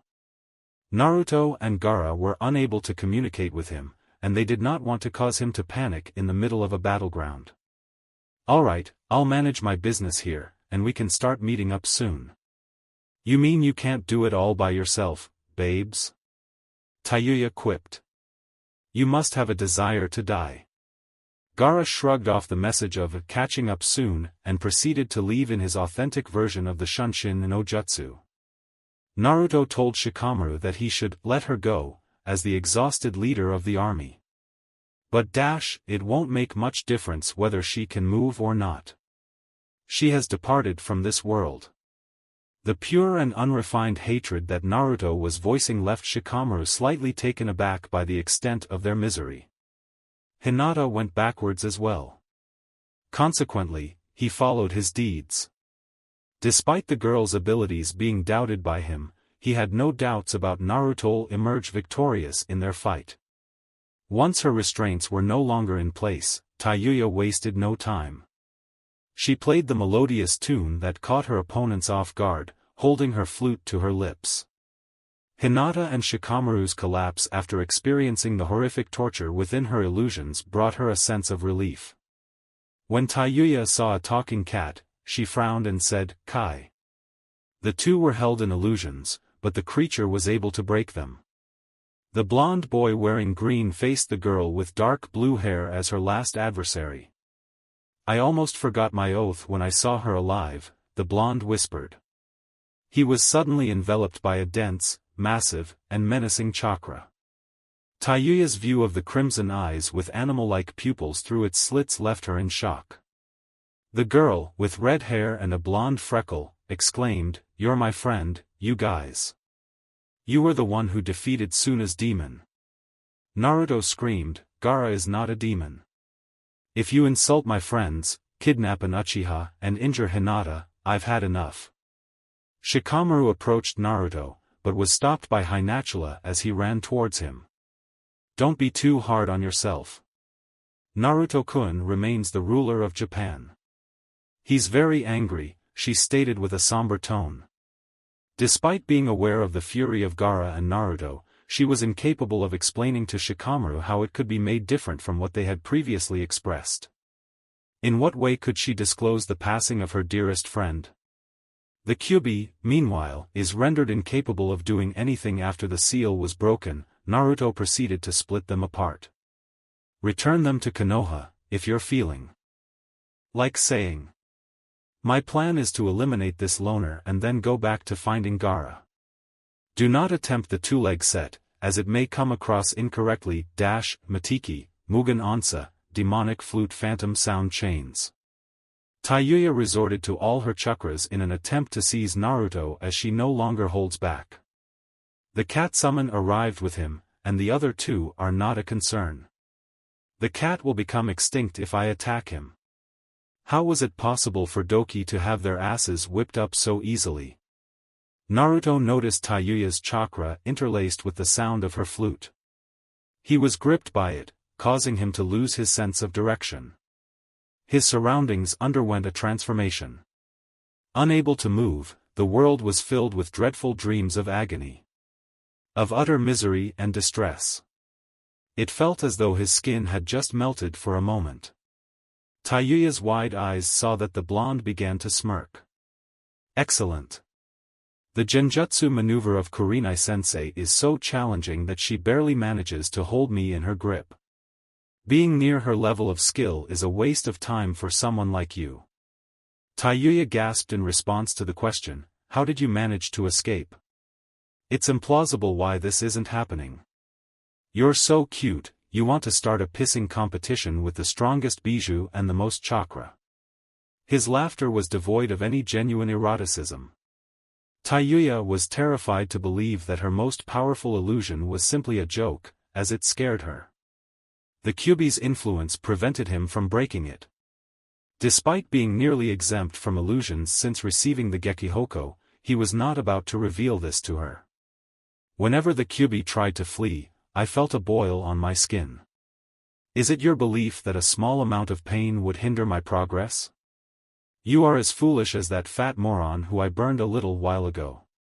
Jirobo has been found guilty of killing all the Jonin, while 2 others are cleaning up their black-painted demon spawn." Taiyuya took a step back and said something else, adding that, immediate. "You know, that painted Scrooge? Don't be so sensitive, they're probably dead. He can no longer feel pain and is not easily slain. I can't believe I uttered such words for you. Despite my plea for something to be done, I couldn't stop talking." I have squandered a considerable amount of time. Naruto abruptly picked up Taiyuya's flute in a blur. Taiyuya was aware of being beaten when her most potent weapon, which could have prevented kunai and swords from falling, was split into two like a twig. She was aware that she would not survive. She had been slain. She was in a state of madness after realizing the truth. Losing was the most excruciating experience for her. The blonde's stomach was the target of her fist, but it remained undone. The first blade of Naruto landed on her right clavicle with an uncomplicated chop. The bone fractured, and the force of the punch was so intense that it almost covered her whole body. The power of Taiyuya's cursed seal vanished as she fell. Nevertheless, Naruto grabbed her hair just as she was about to fall. With his right hand, he lifted her up and placed his left hand's index and middle fingers on her forehead. Taiyuya felt the chakra converge in his fingers. This is what it sounds like. I'm no longer alive. I'm uncertain if it's bad or good to finally leave this world. In the face of death, Taiyuya chose to maintain her dignity. She smirked at him, surprising Naruto who couldn't even see her face. Achieve it, don't forget to say, do it. She was perplexed by it. The strange sensation Chie felt in the forest had been with her for a long time, since she entered it. I need to be aware of it. There's a sense of familiarity associated with this. Nevertheless, it is no longer present. Occasionally, she felt it in a distant, faint tone. It had a dark, an evil appearance, and it was covered by something else. Where does the signal originate from within my body? I'm unsure of its source. Naruto's shoulder held the black and white cat, which had a clear view of the battlefield. Naruto's Fuinjutsu destroyed the fat two-leg, which was not himself. The two deceased opponents' chakra signals were detectable by her, but they were not the source. Chie remembered those men clearly, but the painted two legs were not part of it. Her desire for revenge was fueled by her curiosity, but it wasn't until she discovered the identity of the painted creatures that she knew they had killed them. Chie chose to inquire about the signal's origins from the battlefield, rather than returning to it. Where was it, but where was? She could feel it now but Chie couldn't find it at all. Naruto was confronted with a peculiar demon within this context. Is it not the source of this horned dark-skinned two-leg? She may also say, Chie, bring them back to Konoha. And so it is. My plan is to eliminate this loner and then go back to finding Gaara. Despite its age, Whisker Two-Leg still has the habit of wanting to handle everything alone. Chie remained composed and believed that he would have learned his lesson by now. Before Chie could speak to Naruto, a girl with pink hair interrupted her by saying, Two-Leg, you shouldn't dash, and continued, Matiki, Mugen Onsa, demonic flute, phantom sound chains. Naruto's ease in escaping the illusion was not hindered by her actions. Nevertheless, the fact that he was caught by it is impressive. The chakra located in his right hand usually interferes with any genjutsu that may be used to control him. It's not helpful, but it does. With a single strike, he brought her to his knees. Didn't Whisker Two-Leg realize that fighting with stupid Horned already made her lose the fight? After watching how Tubby both was killed, now Whiskery is furious. Chie was slightly astonished when the girl with hooves suddenly changed her mind. She experienced a significant decrease in her chakra levels after being beaten. Nevertheless, there were other things as well. The shade of her light pink hair was darker. The horned two-leg hair did not turn as red as Karen's, but it came close to the color that was characteristic of the two halves. It's not a good idea to refer to her as horned two-leg now. Her horns also vanished. Stranger things. It's not a significant factor in the matter at hand. Whisker Two-Leg appears to be getting ready for his futon, Renkuden. Chie perceived something when Naruto placed 2 fingers on the girl's forehead. Something that made her feel as though the world had slithered over her head. The two-leg that had won the battle muttered, "Do it." No, it's not possible. I'm curious, what is going on with this girl's fur? Her voice. Was that repulsive appearance she had? Her answer is affirmative. It is imperative that it is done. It is imperative that it be. The girl's identity was discovered by Chie, who explained that the paw mark cannot be transferred.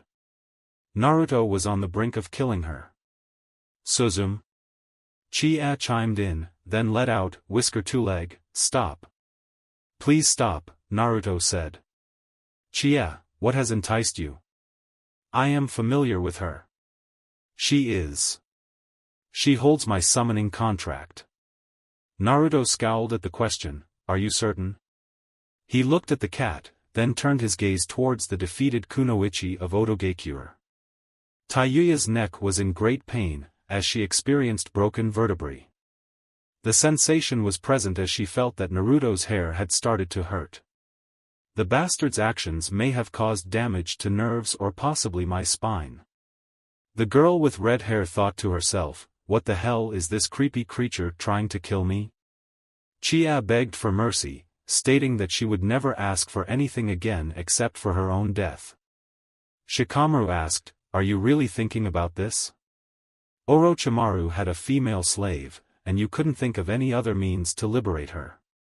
Naruto, I was told about my life before finding you. A family of two-legged people took me from my island and swept me away. They were attacked, and their child was taken away. While chasing after the person who stole her child, you made a deal with the father that caused him to die, leaving you trapped, as Naruto recounts. You mentioned that the contract was given to the child, but you were unable to locate her. Could taking care of her not release you from the contract? She's family, Chie muttered, furious at the suggestion. How can you be certain that she is Taiyuya muttered, blah blah, shut up and be dead. I'm not entirely perplexed by this statement, my parents were kind enough to court me on the suggestion of Orochimaru. I'm not the person you think I am, but it's a different person altogether. My life isn't like some fairy tale. Suzum, the cat inquired, what is the first thing you can recall? I'm Taiyuya, not Suzum. Naruto threatened to speak his mind. According to Shikamaru, or maybe she was a little scared because of my uncle's threat, and the woman expressed dissatisfaction. Taiyuya directed his gaze towards the Nara. Oh, don't worry, I was raised in the dirty pits where the snake kept his talented children, and all I know about my parents is what Kenta told me about. He has no grounds to be dishonest about such matters. He didn't give a damn about such things in the beginning. Your mother, she remarked upon Taiyuya's unmoved gaze. Naruto's expression was one of frown and stare at Hinata. She could see that he had already made a decision, and she coincidentally agreed. She nodded as a sign of approval. Wouldn't you have spared someone from the group that assassinated Shino? Shikamaru asked sincerely. It's clear that Konoha has a crush on her. The girl was released by Naruto. Taiyuya fell to the ground abruptly as she lacked any significant strength. She is a foe of mine. Despite the fact that she holds a special place in Chie's heart, I believe that it is more practical to terminate his contract by killing her, but this would still negatively impact him. Shikamaru inquired if his decision was to pursue revenge or remain loyal to his friends.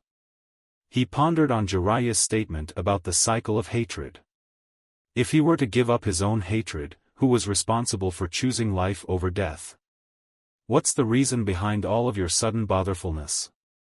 Girl, can you tell me, girl, did you kill our friend? If you're going to get offended, refrain from referring to me as a girl. Is there any significance to being dead once you're dead? Naruto questioned. Why do you want me to kill you? He quipped, but it was that desire that had prevented him from ignoring Chie's requests. If I am unsuccessful in this mission, I will be killed. It's not as bad as Kazu claims, as I am sent to Amur and subjected to rape, torture, and execution. It's not the first time that I've seen it happen, but there is one exception. If I were to travel to Konoha, they would torture my information. If I were to willingly betray the snake. Taiyuya's voice elicited a shuddering response from him. He has a fondness for betrayer, but is not very protective of traitors. In any case. Naruto acknowledged the possibility of a quick and painless death, but expressed discomfort that the girl had other options. "En Naruto-kun, I'm not allowing you to commit murder." The sound of Chie was palpable. "Shut up, I'm not going to do it. The Uzumaki clan grounds will be the new home for her when you three bring her back. Keep her identity hidden from others. Even though she's in the compound, I don't permit anyone else to enter the grounds without my permission. Keep her in Chie's room. By asking Bachan to heal her, Anko can determine whether she is dependable or not.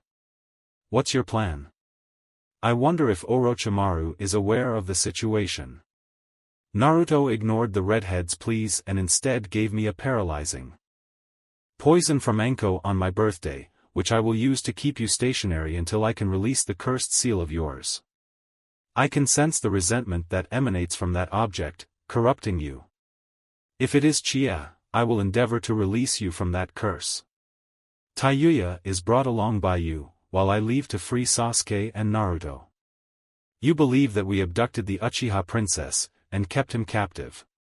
The maggot went with us.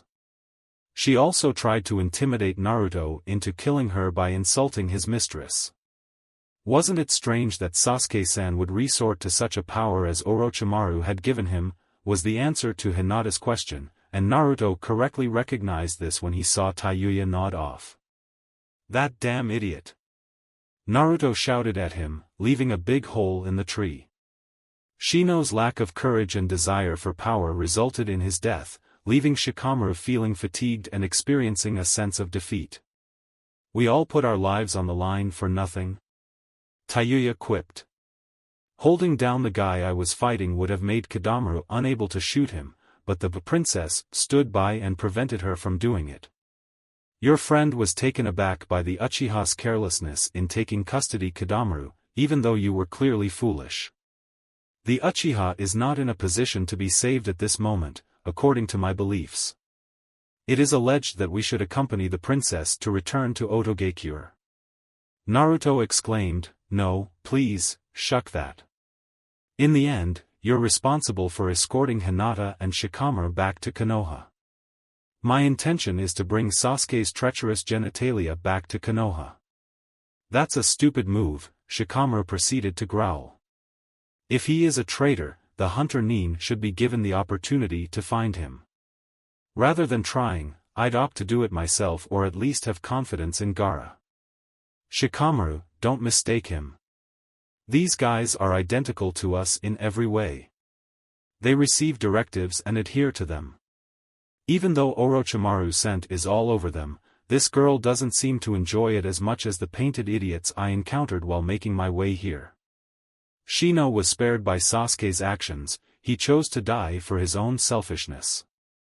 How do the tasks assigned to Konoha and Oto differ from each other? Power is the crux of the matter. Our lives are often in jeopardy due to a single item, such as land, trade rights, or other unproductive uses. We wish you the best. You are conceited in your claims that you are the good guys, tree huggers. Critics who are hypocritical. Alright, you're defeated and will be joining our conceited side. Thank you, Naruto, Chie expressed by lowering her head. In the meantime, I'll ensure Suzume doesn't cause any unintended consequences. Yeah, but you're not paying attention to another part of your brilliant, fucked up plan, Taiyuya joked. What do you think the other tree-hugging retards will do after seeing me?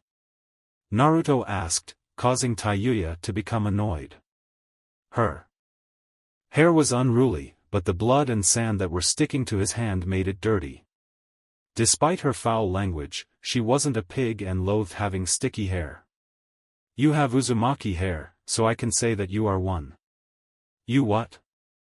Shikamaru fell from one surprise to another, but this one was particularly shocking. Are you completely unintelligent? Naruto suggested that Taiyuya would be under Uzumaki control if Hokage and Bachan agree on the fact that her blood is mixed up as a result of Orochimaru's experiments. Nevertheless, it implies that you are not speaking about this matter.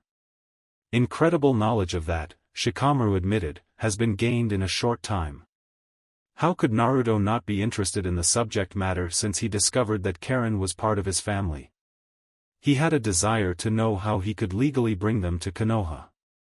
Assuming you don't mind me repeating it, why do you still surprise me? Despite the joke being intended for humorous purposes, Naruto's expression paled in comparison. I beg to differ. Taiyuya interrupted. I'm dead in case Orochimaru concludes that I betrayed him, and Naruto muttered a senbon at her before abruptly saying, shut up. Don't mistake my behavior for someone you're not acquainted with. If it weren't for Chie, I would have killed you. Hinata-chan was injured, so you should have died by all means.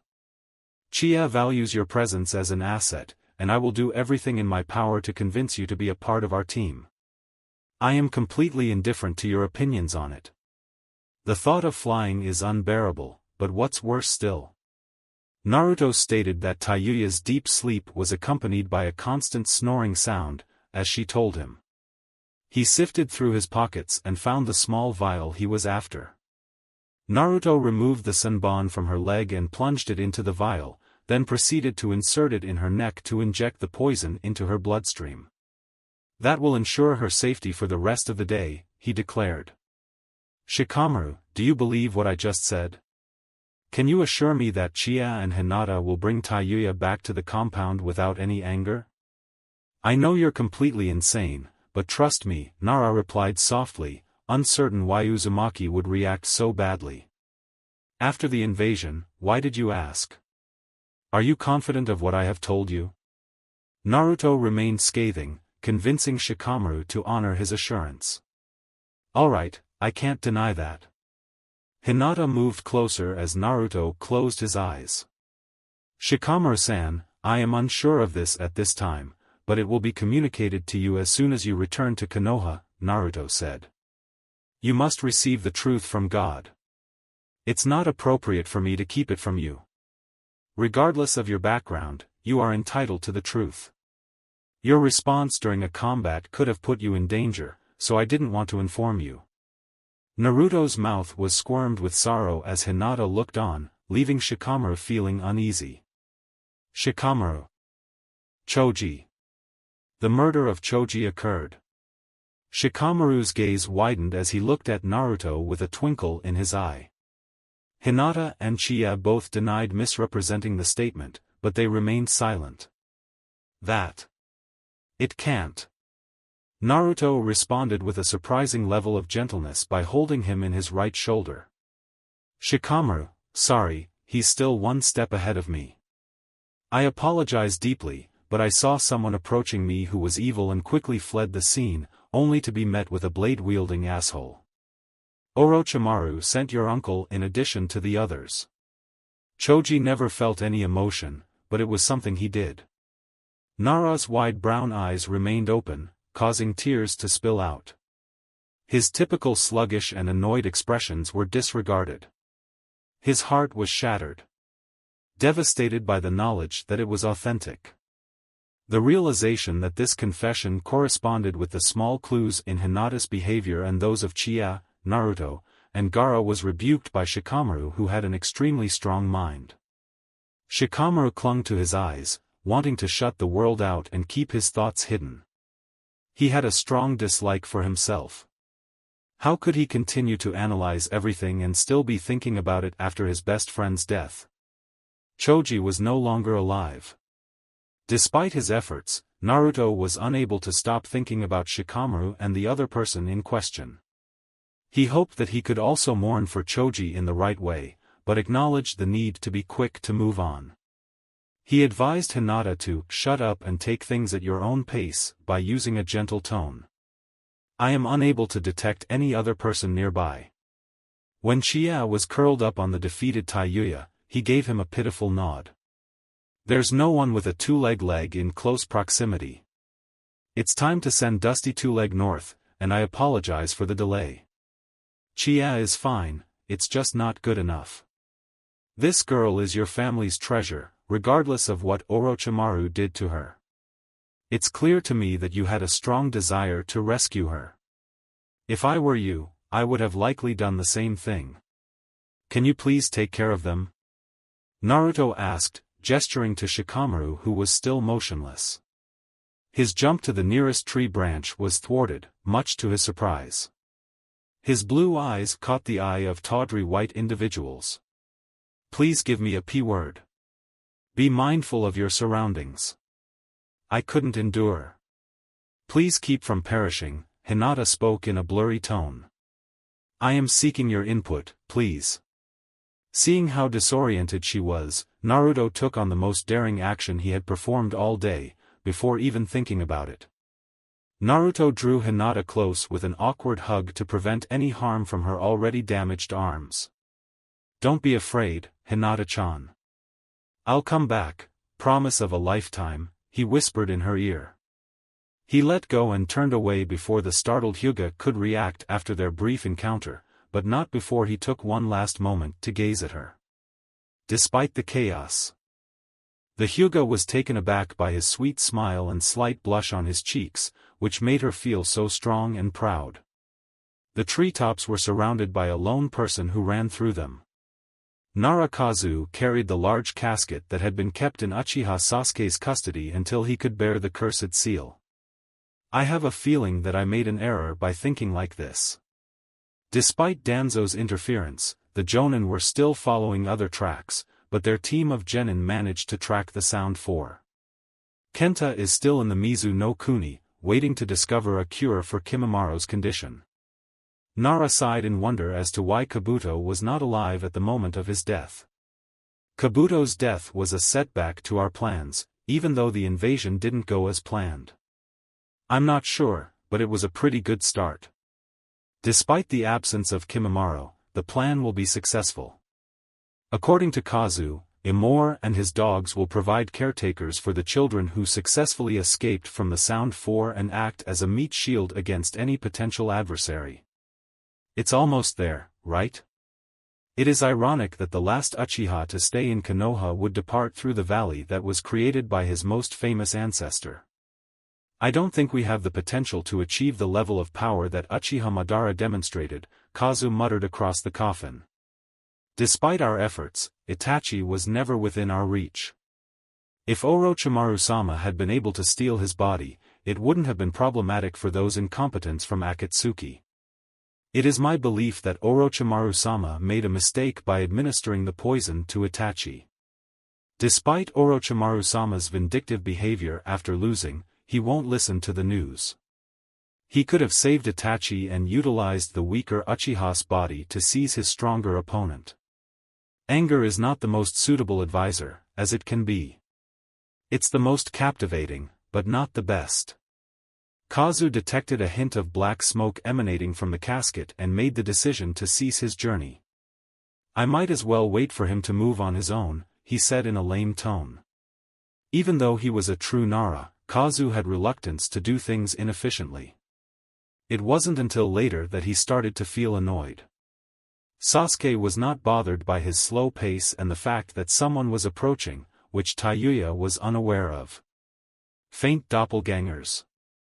I'm going to torture little bitch until I see him dead, or Imor and his dogs will be able to knock her up, he said with a frown. He began to tie his long, unruly black hair in a tail to avoid any interference from it during the fight. The statement suggests that if one of the women was killed, it means that the other three are also deceased. Even though they were disposable, there was a reason why.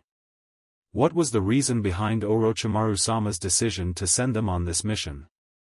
After all, they had already completed their assignments. Despite everything, the seal's damage was expected to be apparent shortly. It's likely that they haven't undergone many changes in their lives.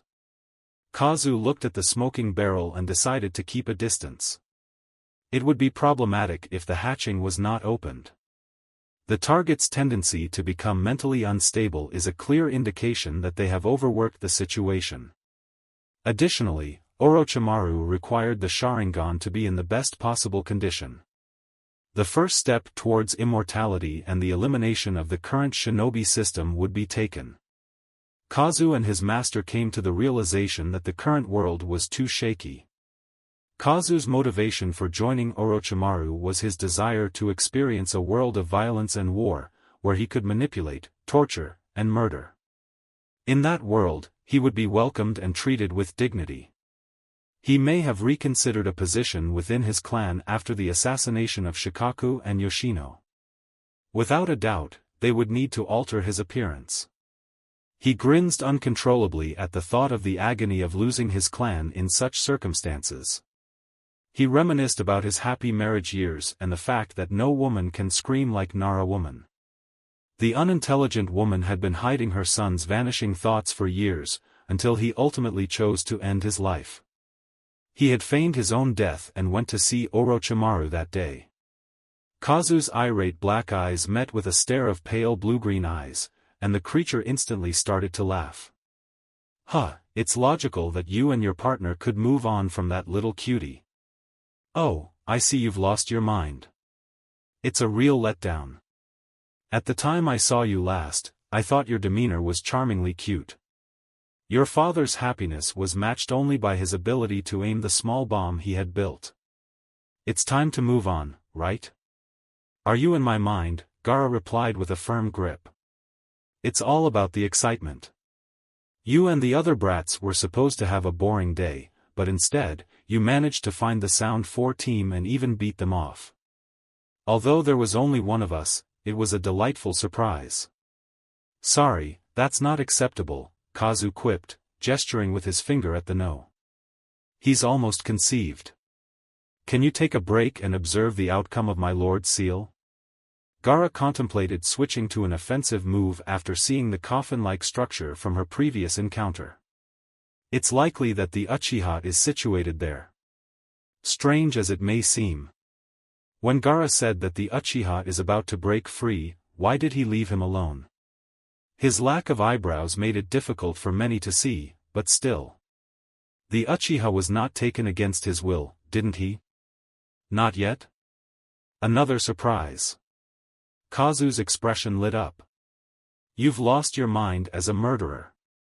Our little group contacted Sasuke-kun recently, in case you were wondering. The cursed seal was bestowed upon Orochimaru-sama, and we were aware that it would take some time for the boy to come back and find us. It's surprising that my lord would relinquish power without a safety mechanism, considering the significance of integrating it into our seal. I must say that I was surprised by how the brat stayed in this place for such a long time. The more robust the target, the harder it will be to keep from the seal's corruption. He is not here because he chose to be, Gaara said. I'm puzzled as to why he speaks with such intensity. It's obvious that this man is not a fool. He appears to be the recognizable Nara, who is too smart for their own good. Unlike the other Nara I have encountered, this man does not appear to be lethargic. His mind is in a state of disarray, which appears to be the source of his energy. He is dangerously unstable.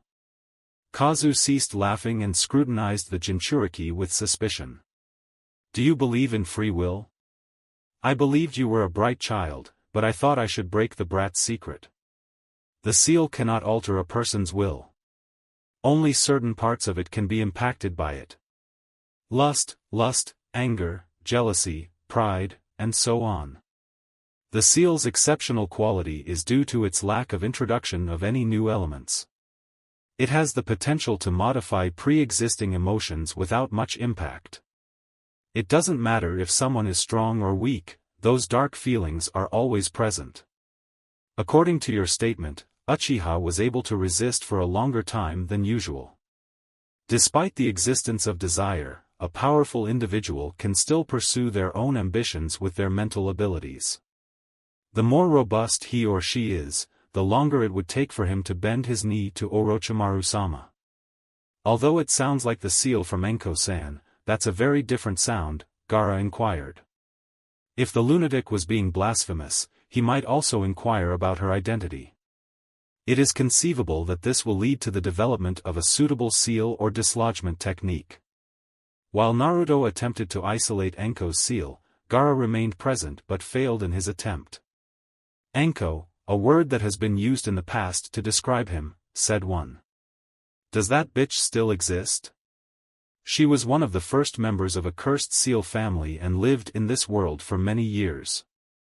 Even if I'm not mistaken, the only survivor of that group is me. The seal has encountered inefficiency or unnecessary elements, despite Orochimaru-sama's repeated introduction of new elements. If you've ever met them, you must have noticed the differences between the sound four. The fat moron possesses the oldest of the four cursed seals. It goes without saying that he is the least strong individual, too. The seal's yang chakra was also affected by the lack of proper communication with his yin chakra. He stated that his servants are all experiments. Had you ever thought that any of the marked ones meant anything to my master? Of course not, but only the potential bodies are expendable and do not need refining. You have served him? Did you see a seal on me? Na, Kabuto, Kenta, and I are all loyal to our lord. We are capable enough in our own right, and we have shown that we are loyal. We don't need such an unintelligent seal, not even to hold us back or to make us better. You are not possessed by a hidden power, unlike the others. Good, Gaara nodded off. The gourd began to break down, and sand floated around him as if it were without any weight. Nevertheless, the coffin that held Sasuke was detonated before Gaara could launch an attack. Uchiha Sasuke emerged from the smoke with gray skin and lighter hair. Gaara's eyes shone with excitement as she didn't anticipate much change from the boy, despite his apparent surprise. Despite the dark smoke, Sasuke's transformation was not as bright as expected. Kazu chuckled, Sasuke-kun. You've finally given birth, and nodded in agreement. Sasuke just jumped to Gaara, because my fun was about to kick off. Don't worry, good. The barrier of sand was not necessary for his fist to break through, but it was. Just before he was about to reach the sand, Sasuke collapsed. It's time to re-educate my friend about how rude it is to play with someone else, Kazu quipped. Kazu's shadows would have prevented Sasuke from hearing the sound, even though it was barely audible. Gaara felt the hairs in his neck lift as they grew. The man was a threat, and the noise of madness was audible. The Uchiha asked, "Who are you?" Nevertheless, his voice was not as full of arrogance as it is often claimed. Is that a concern? I am present to ensure your arrival at Orochimaru-sama. It's best to get back to him quickly or you can ignore the consequences of not following a direct order. My lord, as long as your eyes remain unblemished. With his Sharingan eyes, he could observe it. What is the name of the chakra? This man is undoubtedly a Jonin. Is it conceivable that they are on par with Kakashi? Unlike him, this madman is not going to be restrained. The shadows that would have stopped me felt as if they could have easily crushed my legs, Sasuke thought. I doubt he has the mental capacity to handle his jutsu with such ease. Good morning, mister. Kazu glanced at the Uchiha and responded by saying, he's a good boy. Now hurry up. Gaara shouted at Sasuke as she watched him run away, and tried to stop him. The Jinchuriki was obscured by the tendrils of shadows before he could grab him. In the present age, children are more involved in their daily activities. Despite having developed their chakra coils and muscles, none of our young ones are able to behave appropriately in front of their elders. You possess a formidable opponent that can challenge you, and I'll provide guidance on how to overcome it. You were about to attack me, so avoid targeting the Uchiha. It's discourteous. I have a distaste for people who are not punctual and polite.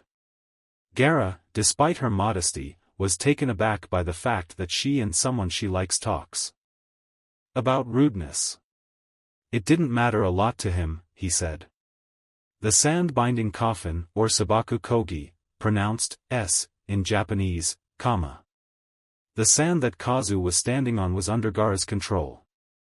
Kazu was ensnared in the sand, and Gaara's expression displayed no signs of slowing down. If that had been enough to kill you, it would have been too easy. Sabaka no Gaara was a small and unrelenting gesture that only the late Kazekage could stop you from doing. It's an enthralling day. Kage Nui no Jutsu, shadow sewing technique. As Kazu's shadow engulfed his feet, Gaara was attacked by multiple threads with shard points at the same time. Kazu remarked, "Excellent defense," as he watched his shadows blocked by Gaara's instinctive defense. The words, "IW" stuck in his throat and Kazu disregarded them. "Hey, this guy is a very good man. Naruto is a brand that I am considering. Gaara. What the hell are these four ruses up to? And where's Amor?" Nara was furious. His fight was interrupted for the second time by someone. Appropriate? The blonde's chest was penetrated by a thick ball of light, which left her speechless. The voice of the same man shouted from behind Kazuki, "You really are good. I thought, wow, I saw this guy wearing a Kate Bunshin." Kazu eventually got away. Naruto's back was the only thing he could touch for a brief moment. What jerk says something just before he attacks? "I thought Nara was smart," Naruto said with a frown. "Despite your appearance, Shikamaru accused you of being crazy. You're his irrational uncle. Or is it, were?" Gaara softly stated that, "It won't be enough," while ignoring the explosion in front of Naruto. "I will take care of him." Although, Naruto, Sasuke and Orochimaru are working together harmoniously. I am aware of it, because his seal indicates that he knows it. He opted to be one with them. He was given power by them. Nonetheless, I plan to bring him back home. He proceeded towards the northern border, through the Valley of the End, Gaara declared. "Ask if you can, please go. Is it safe to assume that you can handle this guy? He appears to be quite strong." Gaara remained silent and looked at Naruto without any indication of malevolence. Who merely gave a silent response to the silence. "Don't go overboard with the Jonin, as they continue to pose a risk to our safety." Naruto ran away from Sasuke, with Gaara's nod before he gave chase. "Smart move," exclaimed a voice from the smoke that had been released by the explosive seal. Kazu's flak jacket and shirt had been burned to the ground, as Gaara could see, but the seal had not caused much damage beyond what he had expected. "I may have attacked him at present, but if I were to confront two Jinchuriki concurrently, it would not be a healthy move." Despite his slippery appearance, the person would still be considered a true Jonin-level shinobi if they had not been severely damaged by Naruto's seal. Blast! Baki was unable to escape the situation, as Gaara wondered and looked around. "I consider this an ideal time to utilize some of the chakra that Shikaku concealed behind the new seal. After Naruto's death, there should be no one around now. The chakra that I am yet to fully control still needs to be unlocked, but it would not endanger anyone except this crazy person. Kage Nui no Jutsu is the name given to this event." A group of 9 shadow tendrils twisted and turned their heads around each other until they came together to form a single entity. Despite seeing the jutsu, Gaara showed no signs of being troubled. His defenses were not able to resist the force of his shadow tendrils. He was under the impression that he thought it was, or his automatic defense was penetrated by a thick black spear that struck him directly. An additional defense is necessary. Kazu quipped, "I guess I should use 12 tendrils next." Suna no Yoroi, armor of sand, of Gaara had been cracked. Nonetheless, it had managed to put an end to Kazu's offensive. "My heart would have been pierced by that thing if I had not worn my armor." "How? It's just shadow." When Gaara saw that she had 12 tendrils forming a bigger spear, she only saw one way out. A massive sand wall was created by Gaara, made from the most challenging minerals in recent history, and was thick enough to prevent any potential attacks. "It's a critical mistake," Kazu quipped, gesturing with laughter. Gaara's words, "Now you're done," were so powerful that he could have taken his own life. It is evident that the wall produces a shadowy appearance. He had a clear objective from the outset. Kazu smacked his chin and asked himself what Orochimaru-sama would think of him if he had caught a Jinchuriki. Gaara was securely held in his hands, and he even used multiple tendrils to pin him down on the Jinchuriki's shoulders. According to our knowledge, the Uzumaki brat interfered with the Brawl's seal, which implies that we could reconfigure him in our image. This guy is effortless to understand without the Ichibi's chakra. Kazu still felt that his shadow was ensnared by Gaara. After his teammate Yamanaka passed away, Kazu had to adjust and eventually developed a special skill in Kage Main no Jutsu that enabled him to feel more comfortable when someone stepped into his shadows. The shadows seemed to be a reflection of his senses. As a result, he had been able to perceive Naruto's stealth attack, as the blonde had entered Kazu's shadow. Despite being aware of Gaara's presence, Kazu was frustrated that he couldn't make eye contact with him. What was the reason behind Jinchuriki's inability to see beyond the dust clouds? He must have been aware that the clouds cast more shadows, which made it difficult for Kazu to grip him. I have been preparing for this task diligently. Naruto gave me the power to control my own life. Kazu heard Gaara whisper about his goal to limit Shikaku's power and push him forward. Nevertheless, his voice was audible from all angles, as if he spoke through the dusty cloud. The laughter grew deeper as the voice's depth increased. The insane Nara was actually frightened by the incident. It was a lot more. It was sealed. Gaara's voice whispered. He provided us with the key to conquer thee. You made me bloody, and now I will make sure it's your last act. Yielding not as much as the previous sentence. The word blood is something I enjoy, Kazu expressed. What the hell did she think? The Jinchuriki was able to cast a form of jutsu with ease, even though he had already channeled more chakra into the shadows. The dust cloud's density was reduced. Kazu was able to observe the location where all the sand had been removed. Gaara's previous sand armor appeared to be quite fragile when compared to this. A thin yet thick layer of sand covered his entire body, and it was also covered in strange black lines. Naruto has given me the ability to transform my character properly, thanks to his abilities. Gaara joked that she now retains her mental state, unlike when she was a monster. It's a bit of it. The tail is absent. There are no monstrous tanuki-like head. Gaara was still a human being. Alternatively, in the shape of oneself. The surge of power that Kazu perceived was evident from the fact that Gaara's chakra had grown exponentially. Naruto is covering up with his boiling chakra while I use sand, Gaara declared in a smile. He went one way, and even though Kazu tried to stop him, he couldn't stop the Jinchuriki. His power has surpassed mice by a significant amount. Despite the possibility of trying other methods, my enjoyment of torturing others would be compromised if I were to pass away, which would pose a significant issue. Furthermore, it is not in our best interest to permanently destroy either of the Jinchuriki. Provided we are unable to capture them, that is the case.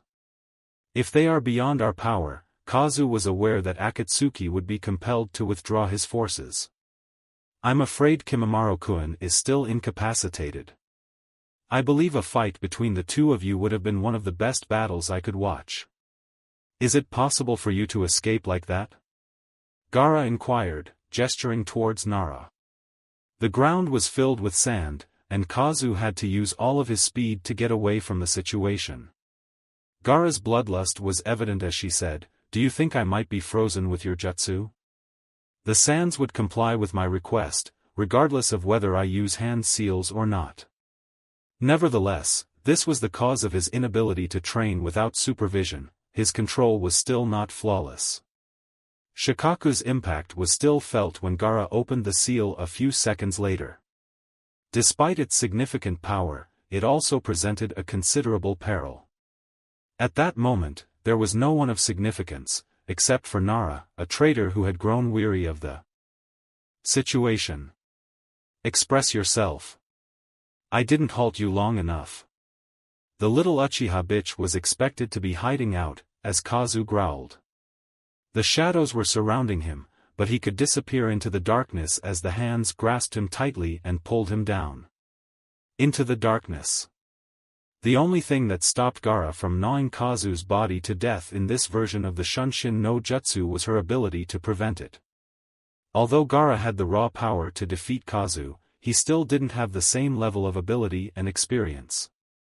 Despite the immense pressure, Kazu was only able to feel his right leg for a brief period, as his bones had almost broken down. Although Gaara screamed in frustration, it did not bring his opponent closer to victory. Nevertheless, he had access to numerous chakra resources. Excessive. It was necessary for him to have it removed before the Ichibi could take control of his thoughts. "Sabaku Taiso," he shouted, before the entire area was destroyed by a massive burst of sand. The onslaught resulted in the crushing and burying of every tree, bush, or animal deep beneath. Gaara's back was filled with shock and anger, exclaiming, "This is such a stupid and over-the-top violence." Uzumaki Naruto, the adversary of Sasuke, was heard shouting at him while the waterfall roared. Throughout his time in the academy, Naruto had developed a unique ability to frustrate Sasuke. The fangirls that followed him were usually unable to succeed in this feat.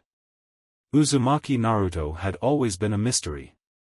Usually, his demeanor was one of idleness and distraction, disinterested in being around him, and unresponsive to the world, but on rare occasions had he managed to outsmart Sasuke. Naruto's strength was not due to his ability to lose 10 taijutsu spars in one round and then suddenly become too strong for Sasuke, unlike him. Given that it was Naruto, the teachers seemed indifferent. It was perceived as a fluke or coincidental event by most people. Sasuke found it irritating that Naruto could easily beat him. If it happened once, Sasuke could label it as a fluke, just like the others did, but it was too frequent for that to be accurate. It wasn't just taijutsu that Naruto showed his true abilities, as he had also been unsuccessful in teaching him Bukijitsuke and Genjumasuk. Sasuke was not aware of Naruto's strengths in weaponry and illusions, which may have been a result of his lack of experience. The boy was the only one in their class who managed to smother him. Shikamaru's intelligence was impressive, but he was too idle to win and make any effort. Despite his strong training in taijutsu, Kiba was too lost to competition to even consider competing. Choji was also too nice. Throughout their time at the academy, Shino was always kept in check. The kunoichi of Sasuke's class were too preoccupied with their appearance and eating habits to take their training seriously, as he noticed. His ex-teammates' presence still caused him pain, but it was now a dull sensation of pain and disappointment, rather than the intense agony he had experienced before his rebirth. His rage had taken precedence over his feelings. Sasuke was certain that Shino's death was inevitable, despite his unfortunate fate. Sasuke was unable to resist the people who granted him power, which enabled him to defeat Itachi. If Itachi's assertion from years ago was valid, then observing the deaths of his closest associates would have caused him to feel angry that it had been unjustified. Two of the most massive statues ever seen by Sasuke were situated beside the roaring waterfall. He recollected two individuals from the history books, Senju Hashirama, the first Hokage, and Uchiha Madara, who was Sasuke's forefather and eternal rival. Madara was the first and most egregious traitor in the history of Konohagakure. The discussions among his clan members about Madara's rightful master was recollected by Sasuke. It was reported that the man had informed the clan of their unavoidable death. Despite the irony, Sasuke could still recall how bothered Itachi was when they heard those talks. Sasuke pondered why Madara should have informed them about their clan members' safety and the possibility of Konoha acting against them. Itachi's brother was responsible for killing his loved ones, leaving him heartbroken and wondering about the loss of such a significant person. He had a deep-seated regret for the actions of Itachi, questioning why he chose to kill everyone and leave him behind. His anger was the only factor that prevented him from committing suicide. Despite his lack of knowledge, how many times had Sasuke thought about ending his own life? He was aware that his hatred for his older brother was the reason for everything else he had to go through. He was able to stay alive, and it made him stronger even in the petty rivalries and his desire to become the strongest. Although it may seem comical at the moment, those things have also brought some light on his life. His heart was constantly haunted by hatred, which they had been diverting from their routine. The power he felt was so overwhelming that it made the rivalry pointless. From his spot on Madara, Sasuke observed Naruto resting on Hashirama's head. Sasuke's Sharingan enabled him to see it. He was stronger at the time. Naruto's chakra quotient decreased as a result of the Kyuubi being more restricted by the strengthened seal, but Sasuke was aware that his newfound power gave him greater strength than the current Naruto. He had experienced it when he immersed himself in the cursed seal. The Uchiha was uncertain about the precise amount of chakra that the cursed seal could grant him. The brief burst he experienced upon leaving the coffin was just a suggestion. Sasuke felt that the fight was pointless and urged him to retreat. He turned and started to walk away from his former adversary. Sasuke had demonstrated his superiority over himself, so it would be futile to continue battling Naruto. Sasuke, stop thinking that you were about to run away. Naruto's disbelief was evident when he turned around. Sasuke was aware that the seal's chakra continued to impact him. After witnessing Naruto shudder, Sasuke scowled as the seal's markings covered in his face was burned and itchy. He was the one who felt fearful, for a change. Sasuke chuckled as he was told, "You mean this, stupid? You're not even interested." It was reminiscent of Orochimaru's way of laughing, even to his own ears. The seal's influence caused him to lose his sanity. Naruto's gloomy expression was much more entertaining. "Sasuke, what's the reason?" Naruto urged. "What led you to do this? What is the significance of any of this for you?" Sasuke retorted. "I had to make a choice. I chose my own path. I won't allow anyone to mistreat me. My childhood feuds with you, Leafs, are no longer tolerated." Regarding the topic of childish games, Naruto screamed with disgust. "Do you believe that? Every person put their life on the line for you. Sasuke has passed away, and Shino is nowhere to be found. The reason for Choji's death is you, not me." Naruto was left feeling spooked by Sasuke's unenthusiastic response. He recollected Shino's worries. He remembered the instances where Sakura, Ino, and others had sexually assaulted Sasuke, revealing that half of the village held him in high regard due to his Uchiha bloodline. Chie's statement that Shino had been killed was still being heard by him. Choji's corpse was still visible to him, as he looked around.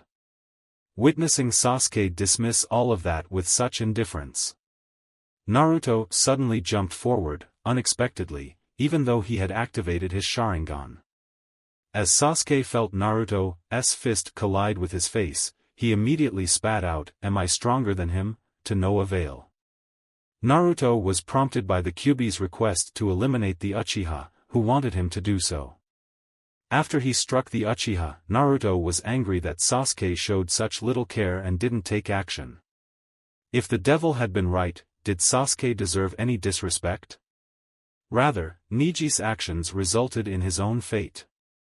Is it possible for Sasuke to also undergo transformation? Why do you treat this Uchiha scum differently when you could have killed your opponent? Stop thinking about it all the time. Human beings have become more pitted ever since the seal was improved.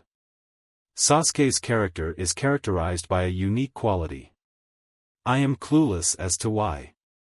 The fact that I had no knowledge of it was a mystery to me. Ever since our first meeting, we were engaged in a nonsensical competition. Our resemblance was one-sided, but our complete dissimilarity was the other. I couldn't bear to see him act like that. When I was younger, all I ever wanted was acknowledgement. I was not rejected by the Hyuga clan, but only Irika-sensei, Jizan, and the Ichirakus did. Nevertheless, he was observed by everyone. Loved him a lot. He was everything I craved. Instead of acknowledging it, he chose to ignore them all. When I needed to build up my strength, he appeared to be doing things in a casual manner. I had to spend a lot of time with my Kagebushin, and he seemed to learn quickly. He had already awakened his eyes before anyone else did. "You humans, we are proud of you," the fox quipped. The Biju's irritation made Naruto laugh, and he later realized who was talking about them. "Okay, can you explain why we're talking again? I thought you were busy sulking around. You're not paying attention, so focus on killing the Uchiha." "Alright, I can't deny that. The Uchiha is not the only enemy of Naruto, as evidenced by his smile." Sasuke observed Naruto's expression as he looked up at him.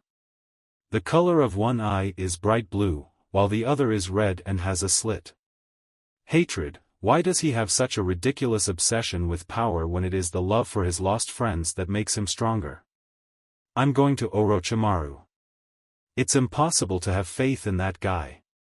Is it your belief that he is solely going to grant you power for free? Did you sink so low?" "I don't care," Sasuke exclaimed. "I'm not bothered about whether he wants my body as a container or not. If it results in Itachi's death, I will make an effort to avoid killing him. And what about Shino? All I care about is that I succeed. I will pay whatever it takes, as long as my clan is avenged. I'm not prepared to let anyone else get in the way of my situation." Naruto's disbelief was evident as he looked at his former teammate. "You're insane. Itachi gave me everything," Sasuke muttered. "He caused harm to my family, as if I were his victim, and I saw him do it. Losing everything is a challenge for those born with nothing. You don't know what it is like to witness your entire family being killed in front of you. Would you be proud of yourself?" Apparently, this village was home to the two most notorious criminals from Orochimaru's clan and Konoha police. Naruto growled as he said, "You mustn't lose people you loved. The memories of Haruki still linger, and the death of Sarutobi Hiruzen will be remembered forever." Although not related by blood, Haruki had fathered Naruto while Hiruzen was his grandfather. It was a humiliating moment for the elderly man, as he had even allowed Naruto to call him Jizan. You can only perceive your own sorrow. You won't be able to avoid the cycle of hatred that is often associated with it. You are a lost cause. Sasuke taunted Naruto with his blonde voice, wondering why he was asking "lost cause?" She said, "You won't even look at me now. My new power has granted me the ability to crush you. I will become stronger when I make it to Orochimaru." Naruto growled as he said, "I will drag you back, whether it is as blood or flesh, with one eye appearing as blue as the summer skies, and another as burning like fire." The Kyuubi's impact was minimal due to the reinforced seal. If Naruto had been more composed, he might have questioned the source of his fury, rather than the demon concealed within. Nevertheless, just like the Kyuubi had been blind to their own darkness for a long time, Naruto was equally clueless. It was not a straightforward matter to look at one's reflection, as people had the ability to detect darkness. On the other hand, he could clearly perceive the sorrowful feelings in Sasuke's heart. Sasuke, however, was staring at Naruto. Sasuke loathed everything about the green-clad Uzumaki, from the custom-made flak jacket to the utility belt. "You look down at me for utilizing someone else's authority, but take a step back and appreciate who you are," he declared. He had bottled up his anger. Naruto had given Sasuke the impression that he was too weak, leading to the humiliation of defeat. In addition to his previous behavior, Sasuke had been reprimanded and prevented from engaging in any more combat. Sasuke was informed that Kasahi had refused to teach him after the day, as he recalls. According to the Uchiha's altered perception, it was Naruto who had forced him out of the village. Naruto's absence from Konoha prevented him from growing up and enabling his clan to rest peacefully, while also causing him to be free from the nightmares that haunted them. Naruto failed to recognize the delusional nature of his opponent when he told him that Shino had died.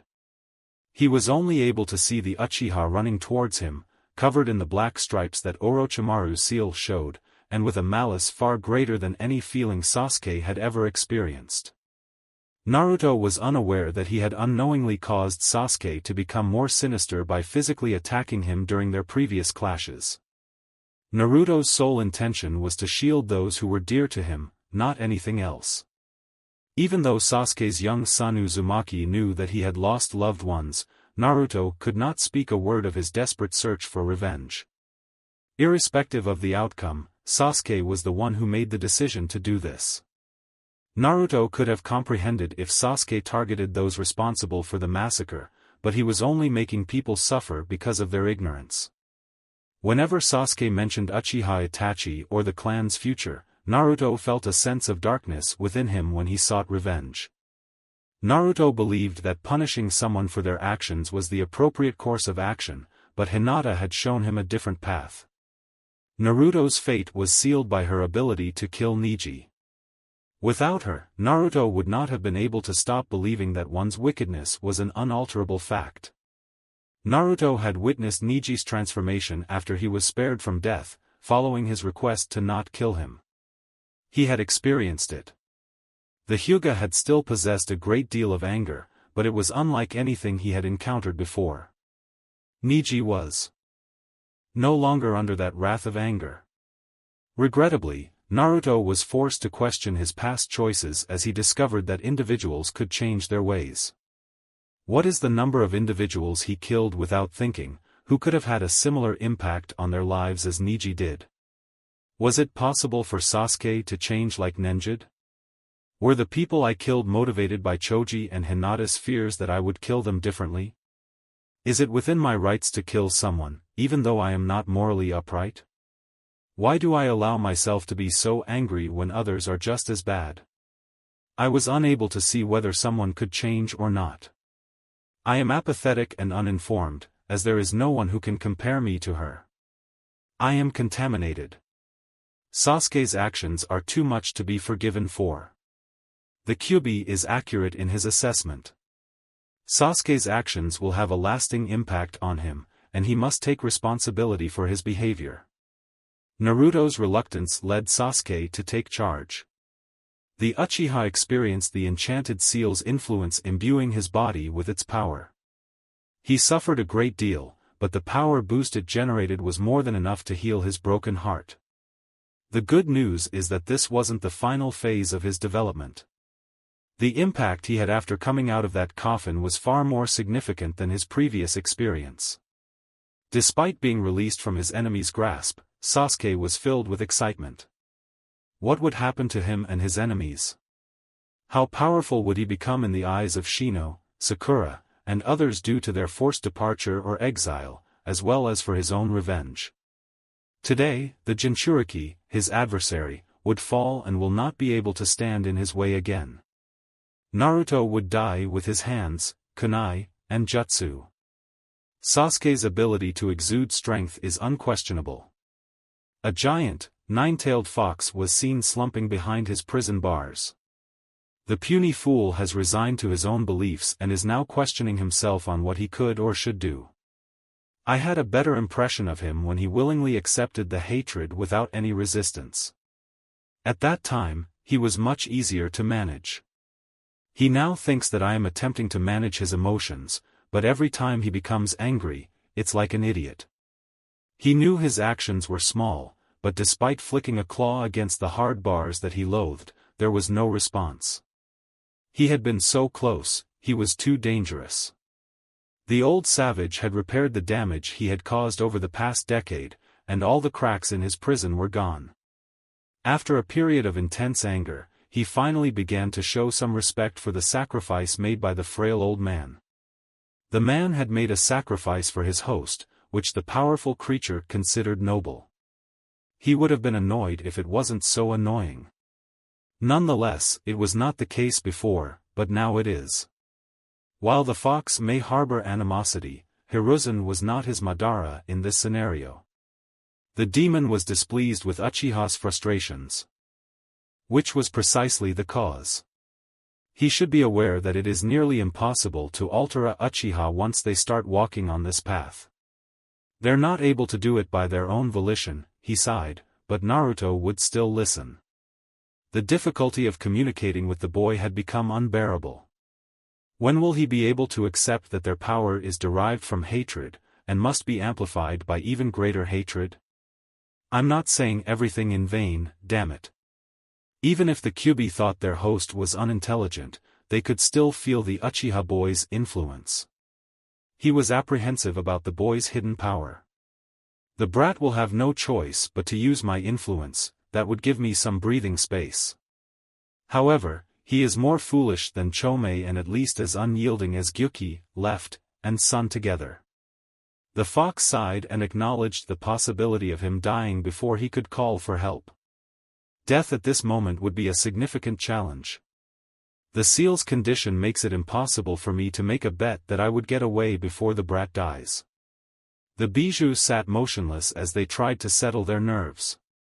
At the very least, this child was a significant improvement over Kushina and Mito, who had just chained him down.